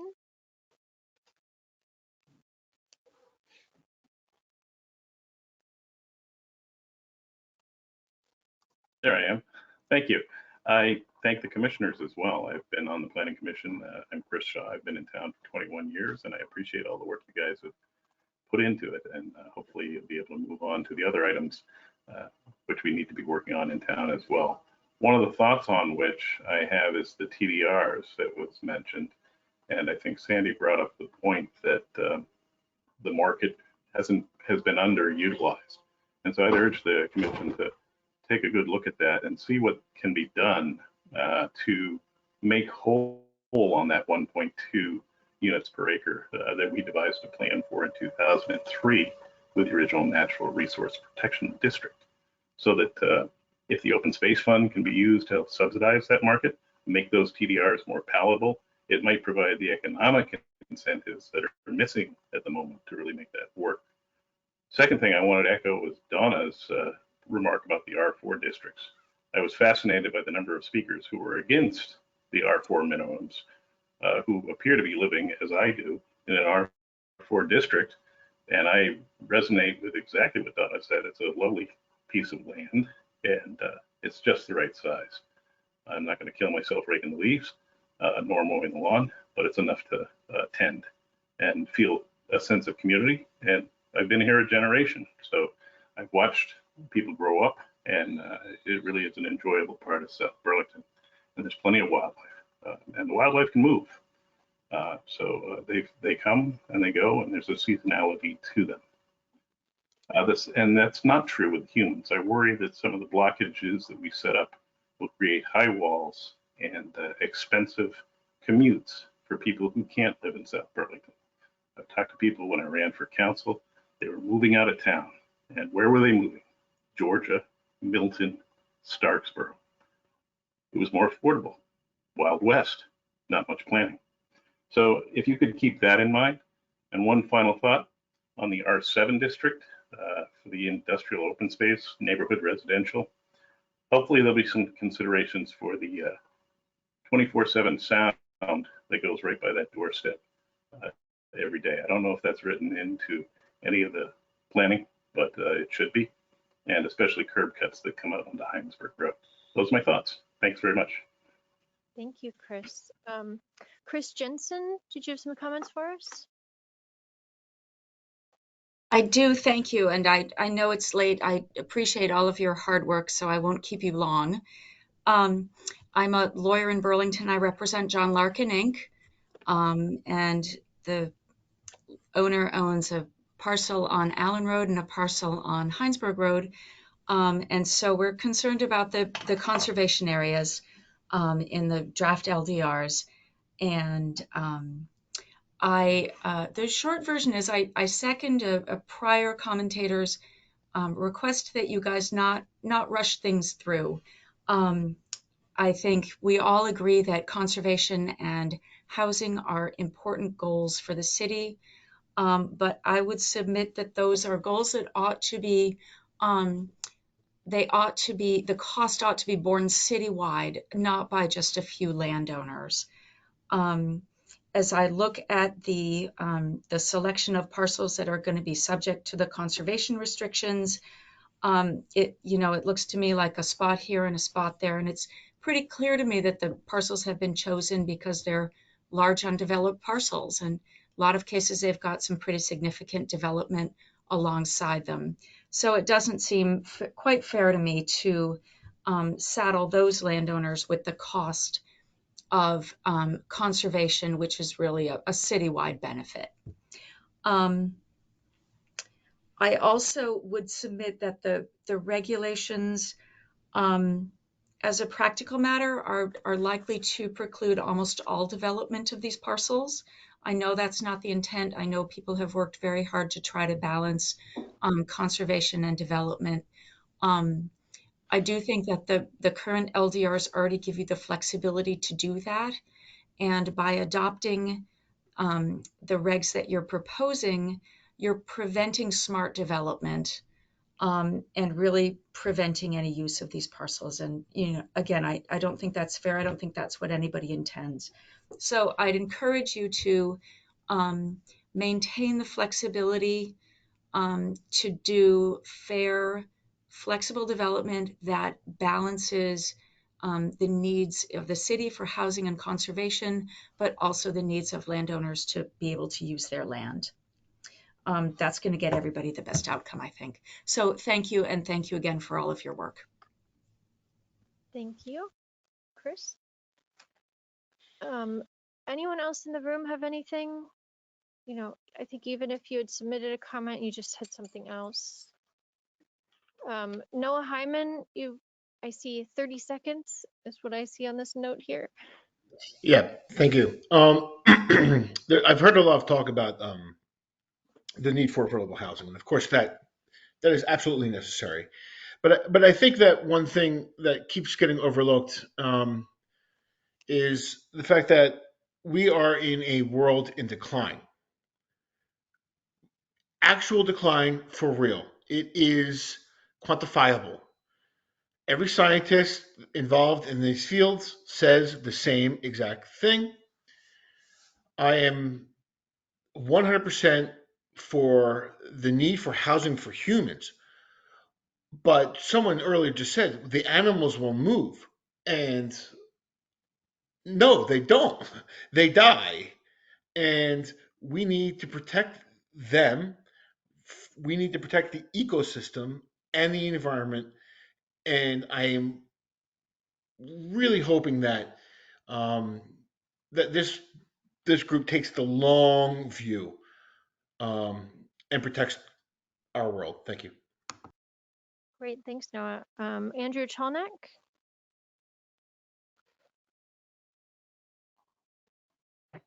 Hi, thanks, Jessica. So yeah, I submitted a few written comments, and I'm not going to repeat it all here. And I know you guys have worked really, really hard on these regs, and I know you're all volunteers, and I know the process has been deliberate and careful, as I witnessed firsthand many of those deliberations. But the regulations do, unfortunately, still fall short of what's required to address the multiple crises that we're facing. We heard passionately from the high school and college students who are concerned about their future and don't have a profit stake in the game. They just have their future. They have their future at stake. We know that meadows, forests, and fields sequester carbon, provide a buffer against flooding, filter pollutants before they connect to Lake Champlain. They provide habitat for pollinators, other insects, and wildlife. They filter our air, and they nourish our souls. With climate changing, the need for these environmental services will only grow and grow dramatically. 75% of South Burlington has already been paved over, with highways, airport runways, parking lots, buildings, lawns, sports fields, solar farms, or fragmented into tiny parcels. There are, someone said, an additional 1,300 new homes also in the pipeline. Overdevelopment has left every watershed in South Burlington impaired. The minimum density requirement will contribute to more overdevelopment. As someone said, the minimum density requirement is not an option. It's not an allowance. It forces development in rural areas, likely over the objections of landowners. I spoke to a number of my neighbors who own land, and none of them are in favor of the minimum density requirement. Everyone is the exact opposite. These landowners want to conserve their land and maybe have a couple of lots for their kids or a couple of lots for sale. I haven't spoken to a single land-owning neighbor that favors the minimum density requirement. You know, at the planning commission meetings, I think someone said the reason for it is developers want certainty, but it's just not true. No one that I've spoken with wants the certainty of minimum density. No one's in favor of it. I'd be curious to know whether any landowner, you know, in the Southeast Quadrant is in favor of the minimum density requirement. I want to also comment on the severe restrictions in the regs on the rights of certain landowners to conserve their land. I confess that the regs are really confusing, but it seems to me that most any subdivision of a parcel over 4 acres has to then be a PUD. Because of that, you just can't, you know, conserve your land and say sell a couple of lots. You have to make a PUD if you're going to be, if you want to conserve. If that's the case, it just seems incredibly backwards and heavy-handed. Landowners should have the maximum flexibility to conserve their open space, and they should be able to do that without having to jump through hoops of preparing master plans or constructing homes that they may not want. And yeah, thanks. Thank you, Andrew. Yes. Evan Langenfelter? Yeah, thank you very much to everybody that's put all this work in over these years. I know it's been a long time coming. And with that said, I would simply like to echo what some other folks have said, which is that, you know, there has been a lot of written content that's been submitted. This is, you know, there's some pretty significant changes included here. And I would just urge you to review the detail of what has been provided, because I think there is a lack of clarity on some of these issues. And I think, you know, changes of this magnitude deserve the proper review, the same way you've gone through, you know, many years of going of the hard work that's gone into these LDR changes or proposed LDR changes. So I'll leave it at that. We did submit written comment earlier and by Andrew Gill, and so I'd encourage you to read that as well as everybody else's. Thank you, Evan. It was Evan Langfelter. Evan Vince Langfeld from O'Brien Brothers. Yes, thank you. Yes, thank you. Vince Baldock? Yes, thank you very much. And thanks to the committee, obviously, for all that they've done. Just a short comment, partly in response to what I've been hearing tonight. Several speakers have made reference to people who wish to pave over the Southeast Quad or to build in the most important natural areas. I've been watching these proceedings, this interim zoning, for a long time, and I've yet to meet anyone who wishes to pave over the Southeast Quad or to build in the most important natural areas. It's natural when we're trying to make a point to exaggerate just a little bit or to make the other side look kind of silly, but it's not, you know, it may be good for rhetorical debate, but it's not good for forming community. It's not good for reaching consensus. In fact, it can be quite polarizing. So I think we've been pretty good. I think everyone's been pretty good about not exaggerating and not saying disparaging things about others. So I just want to hope that we continue to do that. And by the way, if there is someone who wants to pave over all of the Southeast Quad, I'd like to hear from them, because I'd like to argue with them about that. Thank you very much. Thank you, Vince. So that got to the end of my list here. Does anyone else in the public have additional comment?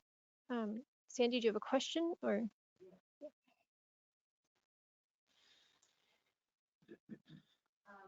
What is the process from here on after you approach public hearing? And second, will the, I have a recollection that all the public comments on environmental chapter on the web, and so I wanted to know if you can do that for all the ones we received for this public hearing, so we can read them? Yes, and the ones as of this morning had already been posted. So we'll make sure that the ones that were received later in the day will be. Great. Well, I mean, I think the answer to your other question is that we have some staff items and some follow-up, and then we'll, you know, deliberate and possibly make changes and eventually hopefully get it to the city council in the short term next week, hopefully. So should we move to close the public hearing? I guess one question about that. Do we want to talk about the staff memo first? I see that that's listed in our packet while the public hearing is open. Does that matter? I guess it would be good for me to just do a quick introduction. I don't think it's procedurally critical, but probably not a bad idea. Is that okay, Ted, if we? Oh, sure. Okay. Yeah. So staff had a few things that we wanted to highlight to you. Most of them are in the memo. One of them was identified by a community member today for us. One of them is the applicability of planned unit developments in the C1R12 district, which is a small area in the vicinity of Williston Road around Airport Drive, that area, and also behind the now Doubletree Hotel. That the commission hadn't really discussed about PUDs, or at least the TND in that area, and a former version of, or it was put in the draft, but it's not something you discussed. So staff's recommendation is that you not include that. A couple of cleanup things related to if you choose to extend the residential 7 neighborhood commercial district to south of the interstate. Other properties in that area, you have had certain uses, medical uses, congregate care, social services that you've said can only be where there's transit available. And so we'd recommend that you apply that same tool there. Jessica, I'm sorry, can I interrupt for 2 seconds? So the staff memo is a little different than public comment. I'm, or maybe I'm wrong, but each of these points have staff recommendations that we should be able to respond to more quickly versus public comment to me seems much broader.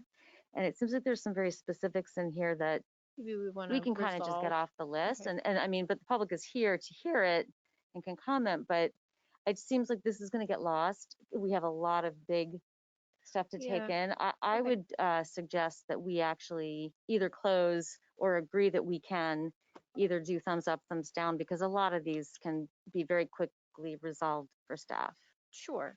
So Ted, we're back to your motion.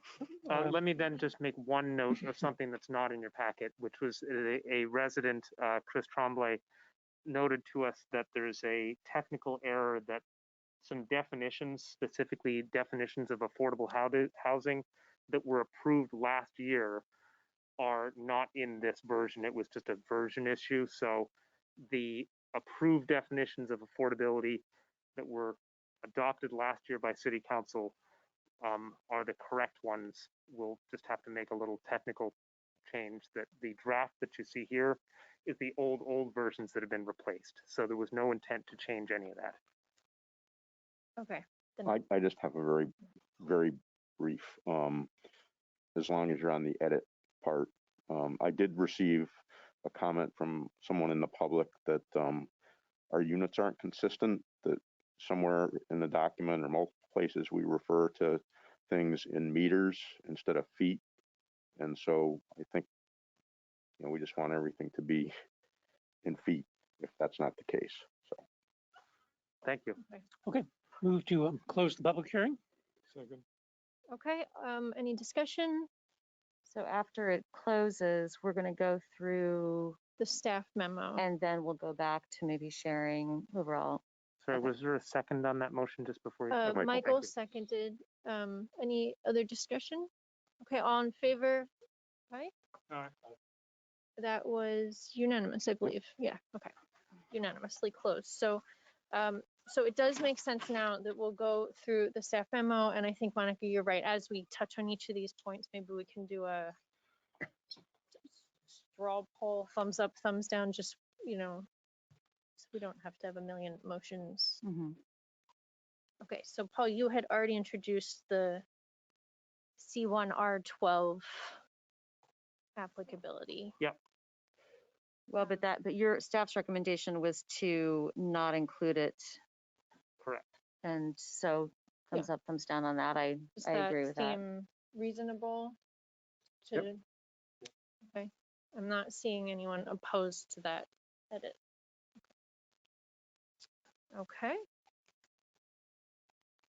Then he also talked about the congregate care, medical offices, and social services only being in the transit overlay district. That was something we had done a few years ago for the other districts. General agreement? I'm okay with it, but I don't know why it couldn't be in, I'm trying to find the list right now. I seem to not be able to find, but I am curious to, I don't understand what the harm is. The purpose was that in the past there had been development in areas of these types of facilities where there is no public transit, and therefore you wind up in a situation where there could be medical offices where there are needs of people who need public transit and there's no public transit to get there, which then forces a dialogue about expanding public transit after the fact. But isn't this one that is in number 2, which I still can't find? Sorry, I don't know what document I'm in right now. That it was pertaining to the, was it pertaining to the Hill Farm property That specifically? and the other 3 near it, yes. Right, but what's the transportation issue there? Because we also have Tilly Drive. I guess that's where I was. So Does it end at the interstate? It ends at the interstate. the, Right. So Tilly Drive is served by a shuttle that is funded by UVMMC that goes back and forth from there, and that, to a certain extent, was the precipitating issue that led to this change to not have medical offices in areas that are not served by transit, because it's been a after the fact solution in this area, in the Tilly Drive So area. personally, I support staff's recommendation. However, I do think it's something that we should reconsider. And if there is something there that there's a good reason for it to be extended, I would like to hear about that and let us discuss it then. So Paul, I do have a question on that. Does that affect any future development of medical offices? So you cited Tilly Drive as an example that isn't in the transit overlay district, right? So the change here would be that if you're choosing to add the area south of the interstate to become a new residential 7 neighborhood commercial, it would not, it would allow the various uses that are allowed in residential 7 neighborhood commercial, but not social services, medical services, congregate care, because it's outside of the transit served area of the city. So it would not affect anything that is outside of that area. There's no proposed policy changes anywhere else in the city related to that. Okay. So other questions on Cindy?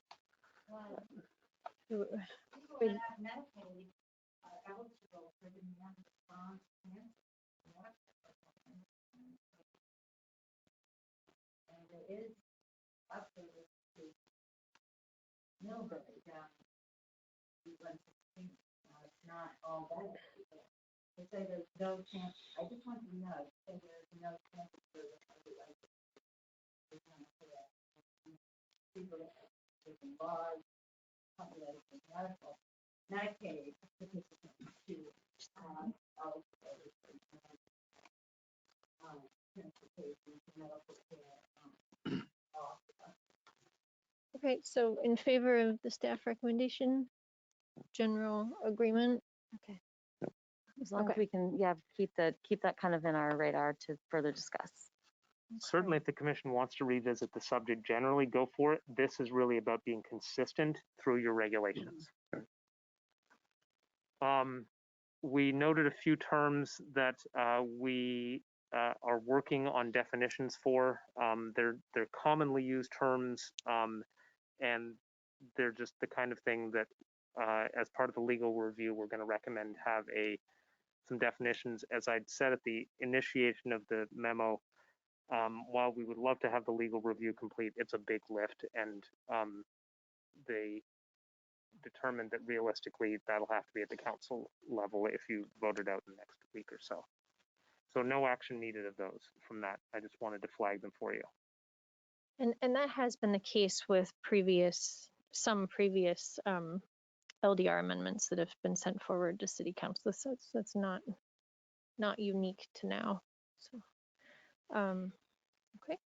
The next one is one that you may decide that you want to have as a slightly larger conversation or not, but you had asked me a month and a half ago or so to make sure that where you have a conservation PUD required, so let's say the southeast quadrant, that the development on a parcel that is slightly smaller than where a conservation PUD doesn't wind up being allow for more development than the larger property. And so we adjusted the maximum density with TDRs downwards in those areas, the sub PUD, the less than 4 acres.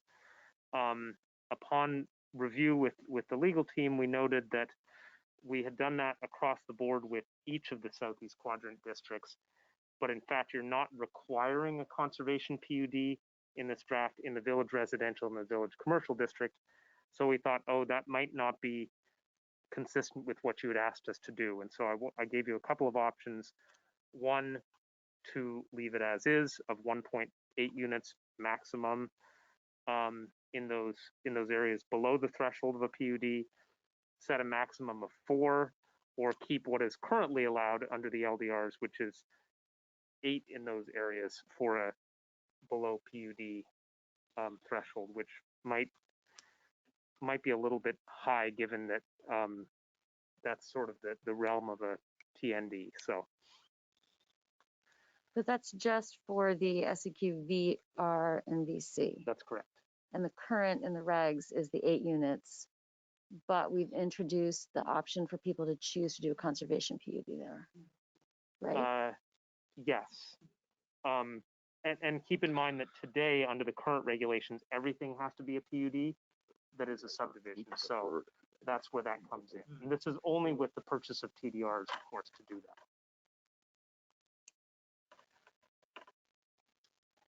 Yeah, C seems high. I don't know. Does anyone have a recommendation here?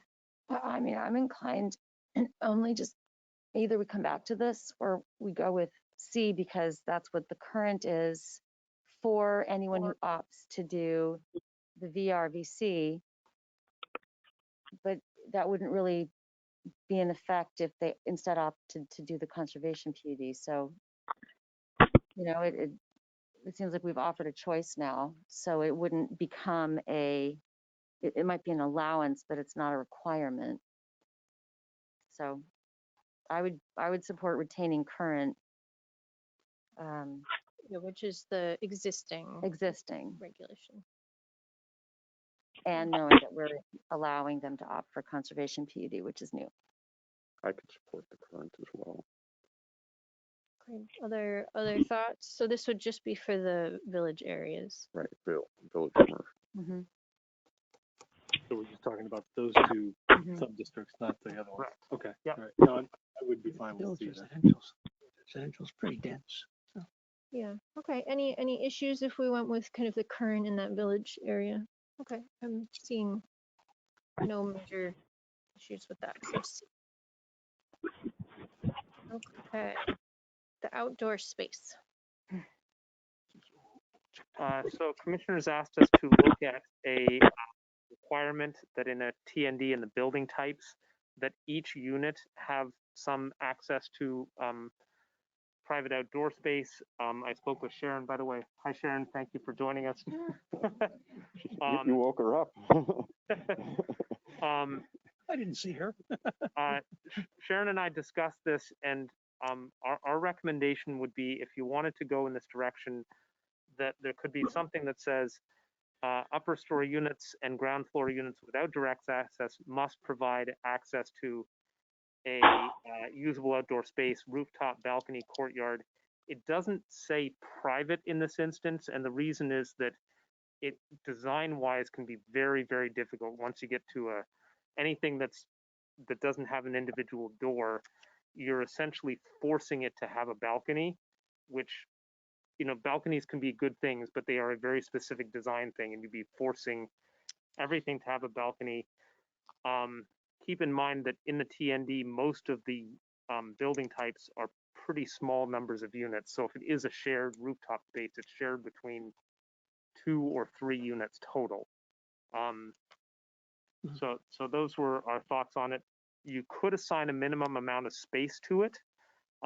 We weren't sure that without having spent some time to really study it, that we were ready to give a number, and so we were suggesting just a general statement. But well, I appreciate that you guys took the time to do this because it was brought up pretty last minute, and I am the one that brought it up, and I would really prefer that it be private for all, but I understand that may be a bigger conversation. So if the commission was willing to accept this, I think it's a great first step.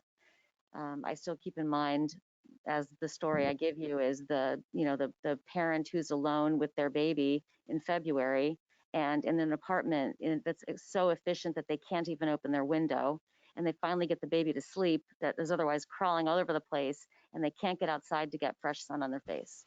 So I do think that ultimately private Juliet balcony with a sliding door.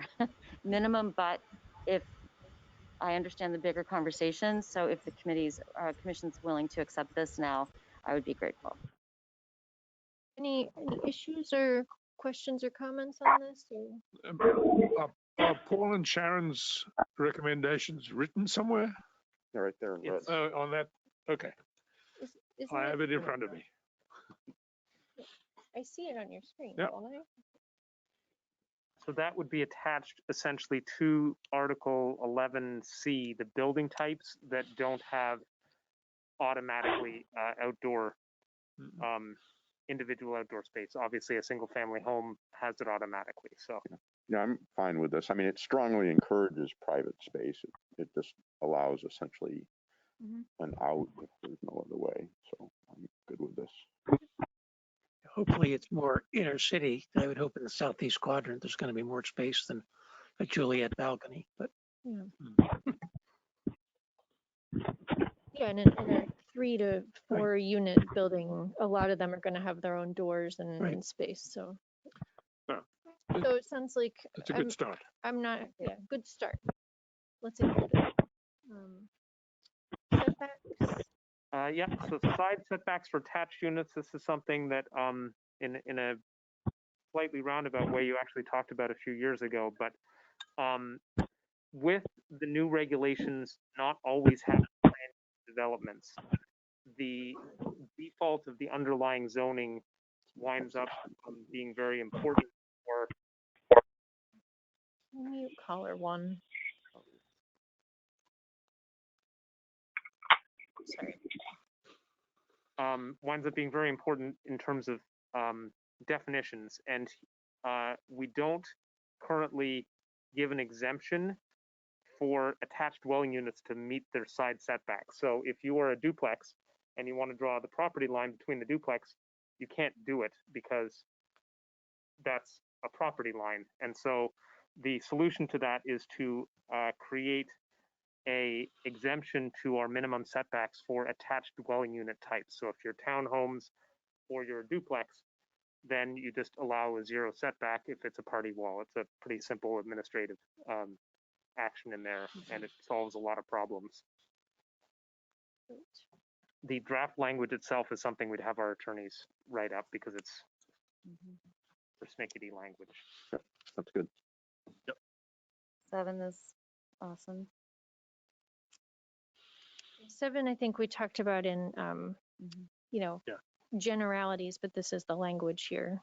Yep, and this was a recommendation from the Affordable Housing Committee, and that you asked us to draft up language to say, if somebody's doing a conversion from a dwelling unit to a licensed non-residential childcare, you're allowing them to be exempted from the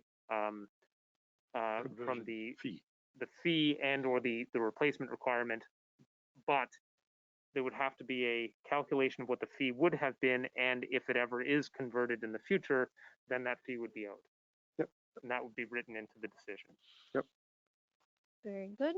I think general agreement on that. Yes, thank you.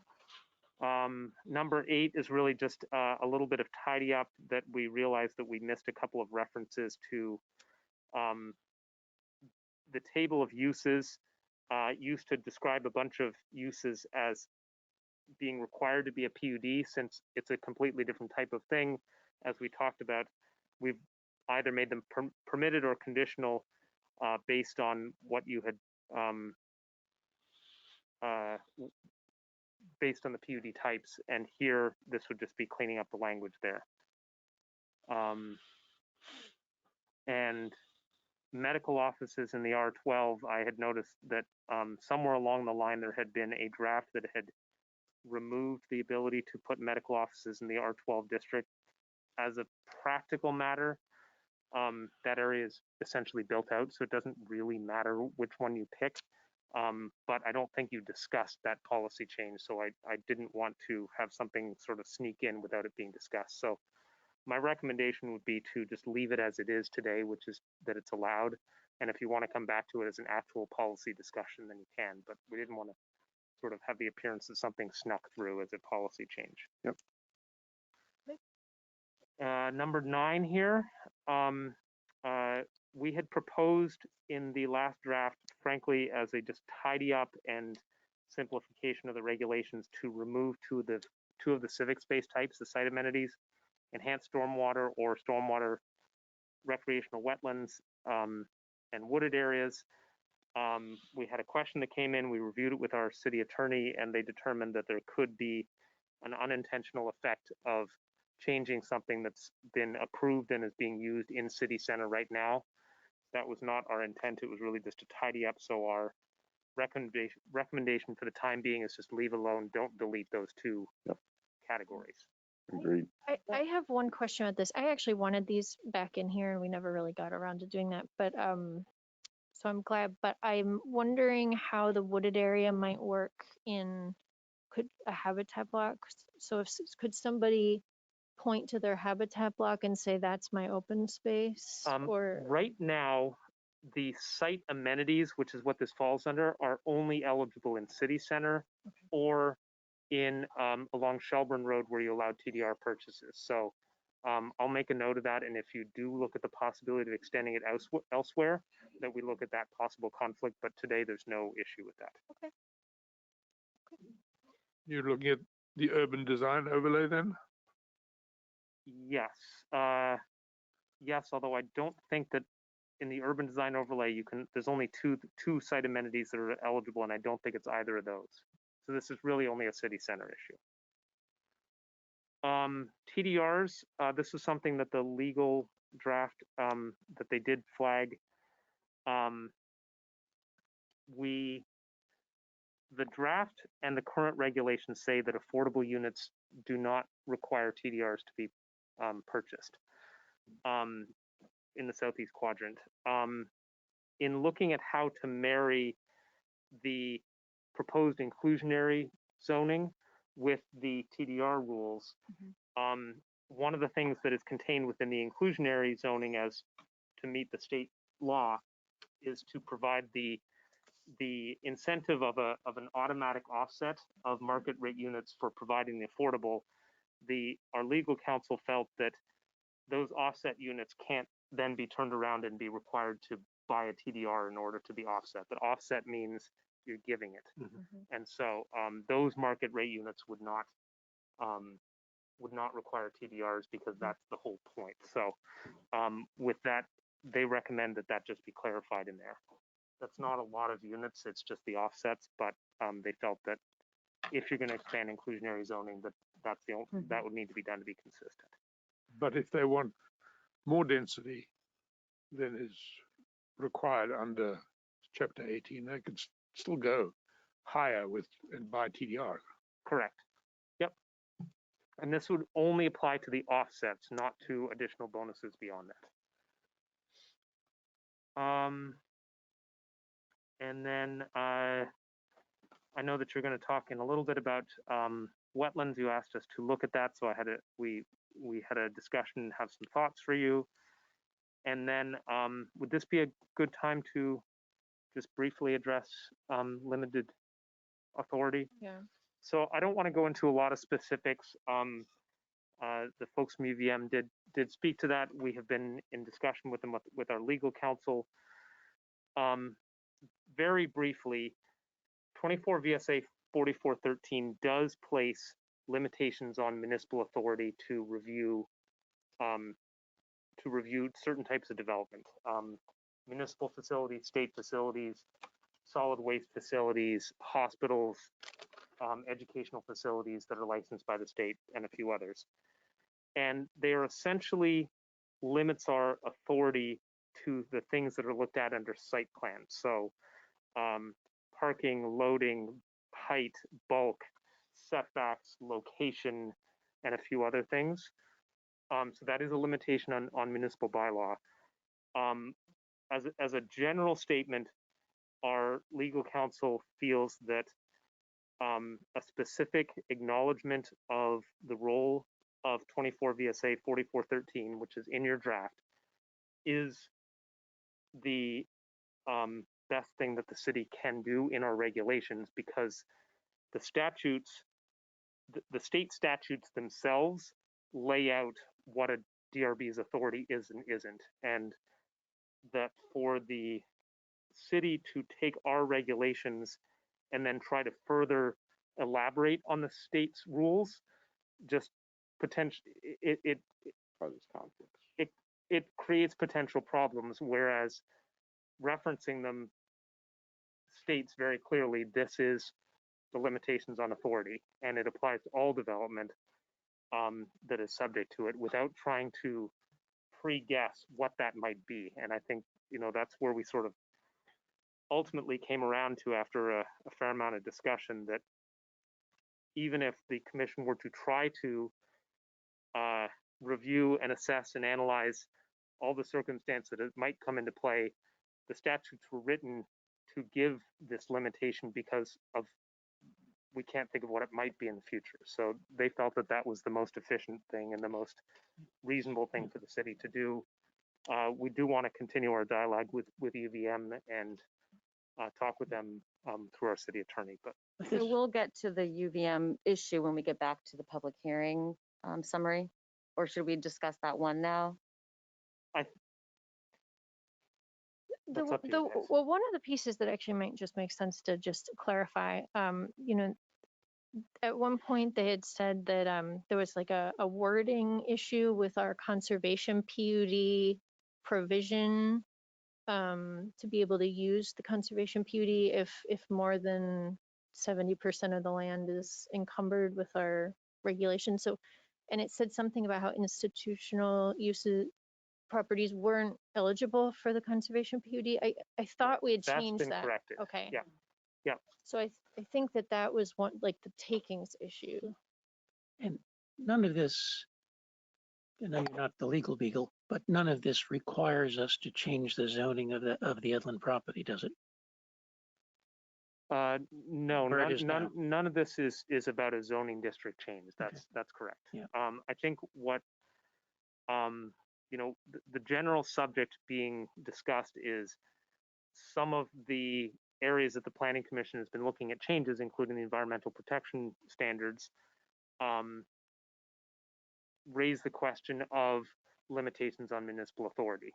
And again, I think the broad description from the city attorney is that the language of 24 VSA 4413 should be the guiding direction, and that if there's an instance where that overwrites what has happened in what's been drafted in our regulations, then that's what it is. Mm-hmm.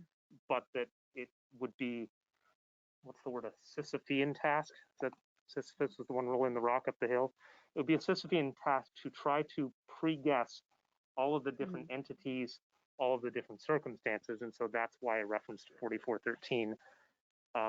So, I mean, as I listen to this and as I listen to the comments from UVM, just to address this one issue, I mean, it seemed very clear to me that as we did with every other resource, we looked at the resources. We didn't look at whose property it was on, because the resource is the resource. And to me, it makes sense for our habitat blocks and our Article 12 to stand, and understand that, you know, if UVM's right is to, you know, supersede that, they can explain to their students and their alumni and everyone else why they want to supersede a habitat block. But to me, and we also don't know in the future, if there were a sale of property and the zoning changed because it was no longer education, that we would have that protection on the map. So to me, we're in a good standing keeping the regulations for Article 12 as we've set,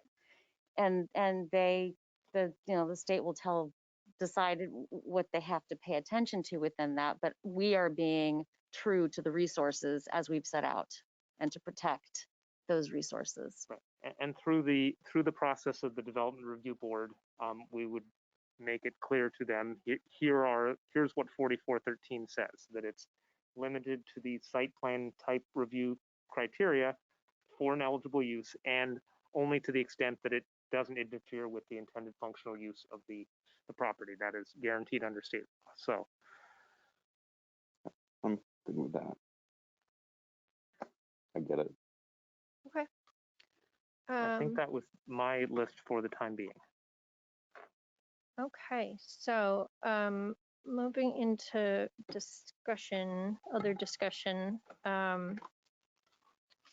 So can I give a couple preliminary thoughts before we get into the major discussion?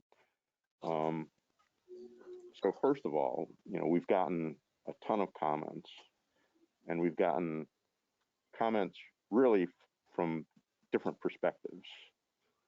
Essentially comments that think that we should lean more towards conservation, and comments that maybe indicate we should lead less towards conservation. So, we've got comments from stakeholders throughout the broad spectrum. As we all know, we've spent a significant amount of time talking about a lot of these things. And so I'm a little bit concerned with, as we get into individual things, rehashing and, for lack of a better term, spinning our wheels for an hour and ending up with the same conclusion that we ended up to begin with. So I think we should be really cognizant of which things we choose to discuss and the depth to which we discuss them.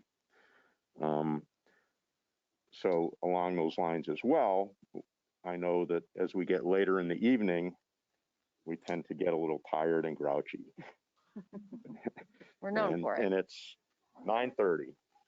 So with respect to, I think, Mr. Bailey's comment that, we take our time on this stuff and, give it its due thought and consideration, I would advocate for kind of being careful what we bite off for the remainder of the evening tonight versus what we do in terms of reading the numerous comments and coming back with a fresh state of mind next time.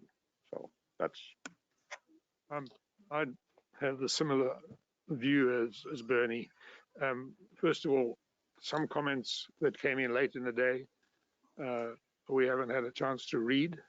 I think each of us, each commissioner needs to read all of them and absorb what's in there, and at least synthesize it, and maybe break it down into chewable parts, so that we can come back together with having a full understanding of all the comments that have been made, because right now they're all over the place, and they need to be put together. I certainly am not in a position to talk about any of it tonight. We haven't had a chance to give a fair reading to all the input we've received. I have a general comment, staying along this line, that I do want to be aware, though, of our deadlines and our responsibilities. The one thing that I've been thinking about in relation to this is that I think that there are, no matter what we end up putting the stake in the ground with, there will be questions and there will be some unknowns that will need a little time to settle and take place. And I feel that it would be very good for us to stay on track time-wise, which may, in the end, we may be pushing forward something that we will want to continue to evolve.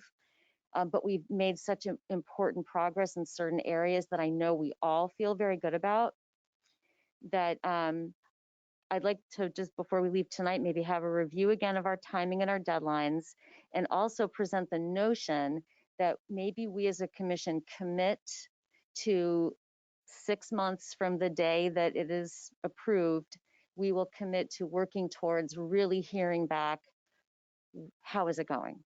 What are the top issues? We're setting our own time workload now, but can we commit to in 6 months revisiting and being sure that we're addressing any issues that do arise that with a little more time we would have maybe had a different opinion. I do have a couple additional comments along those lines. One is, to your point of somewhat shooting in the dark a little bit. We're eventually going to forward this to the city council, and the city council is also going to have public hearings. Mm-hmm. And to a certain extent, I feel like, do I want to spend a lot of time on something and then have the city council say, well, you know, they want us to do something else, and not knowing what that is, because, you know, they're going to get the comments that we got from a broad range, and I sense that, you know, the council may have, you know, some difference of opinion among the council too, and so, you know, for us to spend a lot of time on any particular issue, kind of guessing the way it's going to shake out, and then have it go to the council and have them come back and say, no, we want you to change that. I just think, you know, back to kind of, we need to pick and choose what we really want to dive into. And the second thing, in terms of timeline, you know, I'll just offer, I'm not sure you're going to go over the timeline a little bit, Paul, but I'm certainly not averse to having, you know, again, personal opinion, a special meeting to keep us on track. I would much prefer to have an additional meeting where we're all fresh and rested and have thought it all through, than to try to, you know, cram something through to meet a deadline at this point. Well, good news, Bernie. You will have to have a special meeting to meet the council's deadline. So you got what you wish for, Bernie.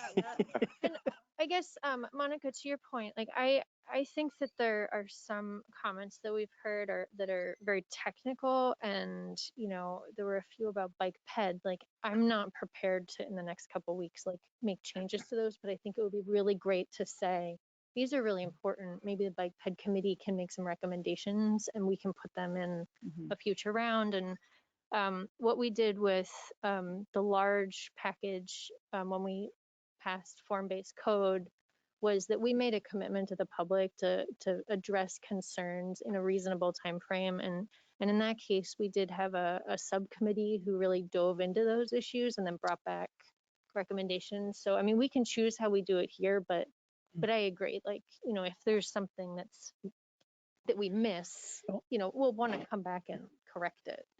So to that, I would recommend that if that's something that commissioners feel strongly about, and I fully support it, as you're putting together your prioritization, which your next regular meeting will be talking about the next 8 months, build in some time for that. You know, be realistic about the things that you can accomplish in the time frame, and then beyond that. One thing, I would say maybe the commissioners could reach out to you, because if the vote is going to be 4-3 no matter what, I don't think it's worth everyone wasting their time. You know, if there was anything in this, there's a lot of data. I read this today and read it several times. The really good stuff. But if it didn't change anyone else's mind, then, as they say, you know, why go through the deliberation, you know? So the rest of the week. Well, I mean, what I would just say to that is, when I read through all of the comments, there were a couple of things that I seemed to hear repeatedly that I think we would benefit ourselves and the community in seeking clarity on. I think there might be some misunderstandings either among us or across the community that maybe we can work to, by discussing amongst us, we will clarify, and then we will all, you know, I just think that's important. Yeah. So I do think deliberation and discussion is important. That's fine. Selective. Despite what Ted, I think we need to be open to all the input we've received may change our minds. Yeah, so that's my point. If it hasn't changed anyone's mind. I think that's the point. I think we need to go through it all and come back. That is the point of making sure we go home, we read it all, we come back. So when can we have the special meeting? So Paul's going to review our overall schedule, and then we're going to make sure we pick an appropriate date. Yeah, so the council has asked that the materials be provided to them if you make a vote to send it along in time for them to warn a public hearing prior to the expiry of interim zoning. So that means that they cannot receive it the meeting at which they receive it, the last possible date is November 8th, which is a week from Monday. So you have next week to have one or more special meetings. I would also say if you made it Thursday night, that will make for a very challenging turnaround to do what you've asked for and get it in the council's packet at 9 a.m. on Friday. So I would advise a minimum of Tuesday the 2nd, and if you wanted to have back-to-backs of reserving the possibility of the 3rd of, if you needed it, that would be the very last time that I think we could reasonably turn something around for council. Can I suggest an alternate path? Because we've just taken in so much information and we've done so much homework already and it's fresh. Can I propose that maybe we have our special meeting, maybe it's 2 special meetings on the 28th to recap this, and at that point see, I mean, we might be able to get to making our recommendations, because then staff will have time to make those changes, and then we could meet again if needed on the 2nd to review the final. We won't have to have the discussion anymore. I feel like the discussion happening sooner would be good and clarifying and give staff enough time. If we wait in a whole week, I'm just afraid we might lose some of our momentum and freshness of hearing everyone. So I'm suggesting this Thursday and then maybe next Tuesday. Yeah, Thursday only to rehash what we've heard and see if we're all in it may be a quick meeting, it may not. I think our next meeting, we need to at least have on the agenda that we could move it forward. That's right, we could move it forward. That's right. Some of us have other obligations. I have a board meeting on the 27th and I have another board meeting on the 28th. Okay. So the 1st and the 2nd would be good. Or how about the 29th? The 2nd, how about, is everyone free the 2nd? The 2nd is which day next week? It's next Tuesday. Yeah. But we might need 2. And then, okay, first we're gonna get 1 day. Okay, so the 2nd works. How about the next night of the 3rd, Wednesday, November 3rd as a backup? What about the 1st? First is, I can't do the 1st. So 3rd is fine. Wednesday, November 3rd as a backup. I cannot do the 3rd. Does anyone have an issue with the 3rd? Okay, for the 3rd. Okay. I cannot do the 3rd. Who can do the 1st? First is possible. It's a council meeting, but that's not the end of the world that it's also a council meeting.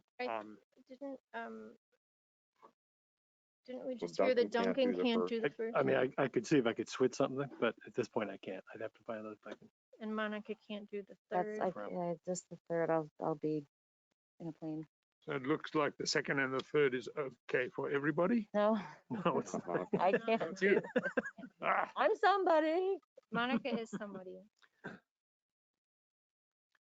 Well, can we do the 29th? That Friday? Yeah. You tell my wife that. No, I can't do Friday. Do.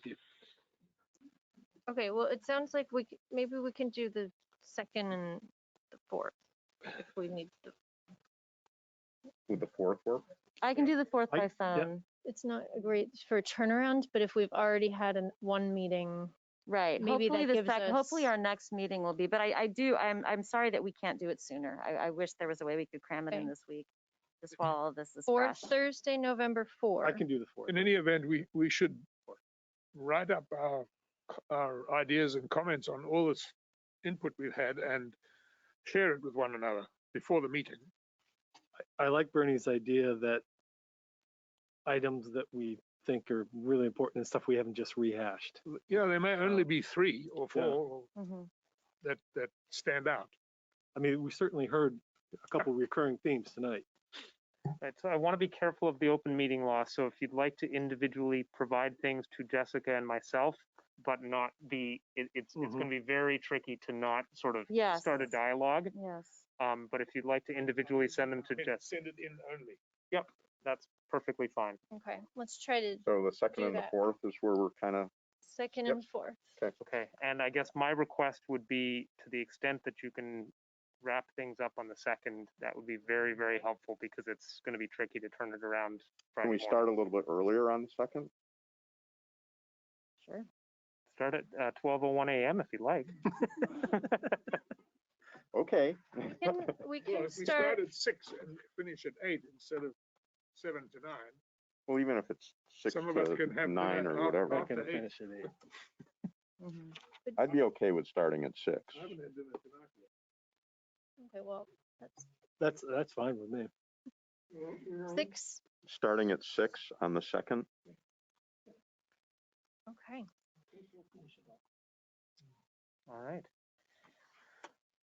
You had a couple of other things on your agenda, one Yeah, of which and is I am time sensitive. tempted to ask about one clarification, but it gets into some technical stuff. But I feel like it would be very helpful if we all understood something before we left tonight.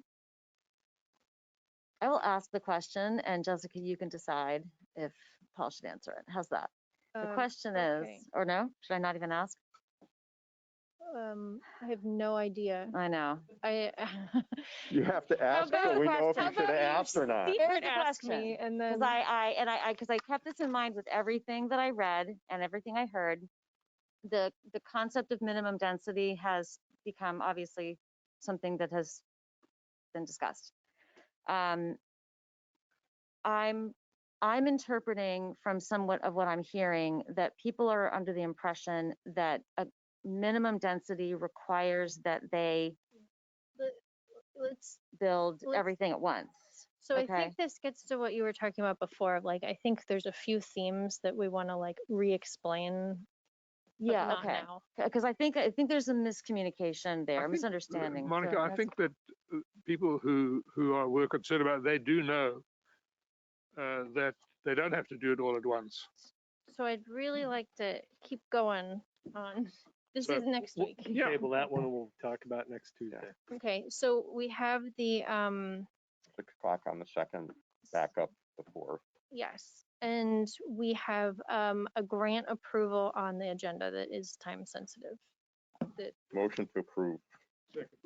okay, any discussion on the grant, the municipal grant? Yeah, that's great. Okay, all in favor?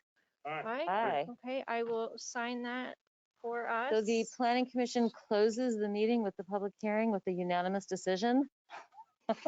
Oh no, we skipped that. Oh, that. Oh, No, yes. I'm just Oh, yes. It was saying, come unanimous Ba-dum-bum. decision on the grant. Yes. And then there were 2 other items, Burlington Planning Commission and Winooski Planning Commission that were in there for our reference. Anything else? That's all I had for this evening. Okay, very good. We will see each other next Tuesday. Adjourned. We'll see each other at 6 next Tuesday. 6 o'clock. Thank you, everyone, and thank you to all the participants. Yes, thank you all. So we're doing the 4th? The 2nd. I know, and then we didn't decide anything else yet? If we need the 4th, we'll have it. Thank you, Paul. 7? Yeah. The 2nd is at 6. Yes. The 4th, TBD. Yeah. Well, I We think don't get much done on the 2nd. I was gonna say that. The 4th might Paul, be. you better- Hopefully, you better it'd send be out an very email about nice. that one. It'd be very Guarantee nice. it. I think I take your Somebody's gonna point, walk in Bernie, at 7. Bernie, about hearing from the city council. I think that's a really good point. Well, I mean, we've done the wheel spinning.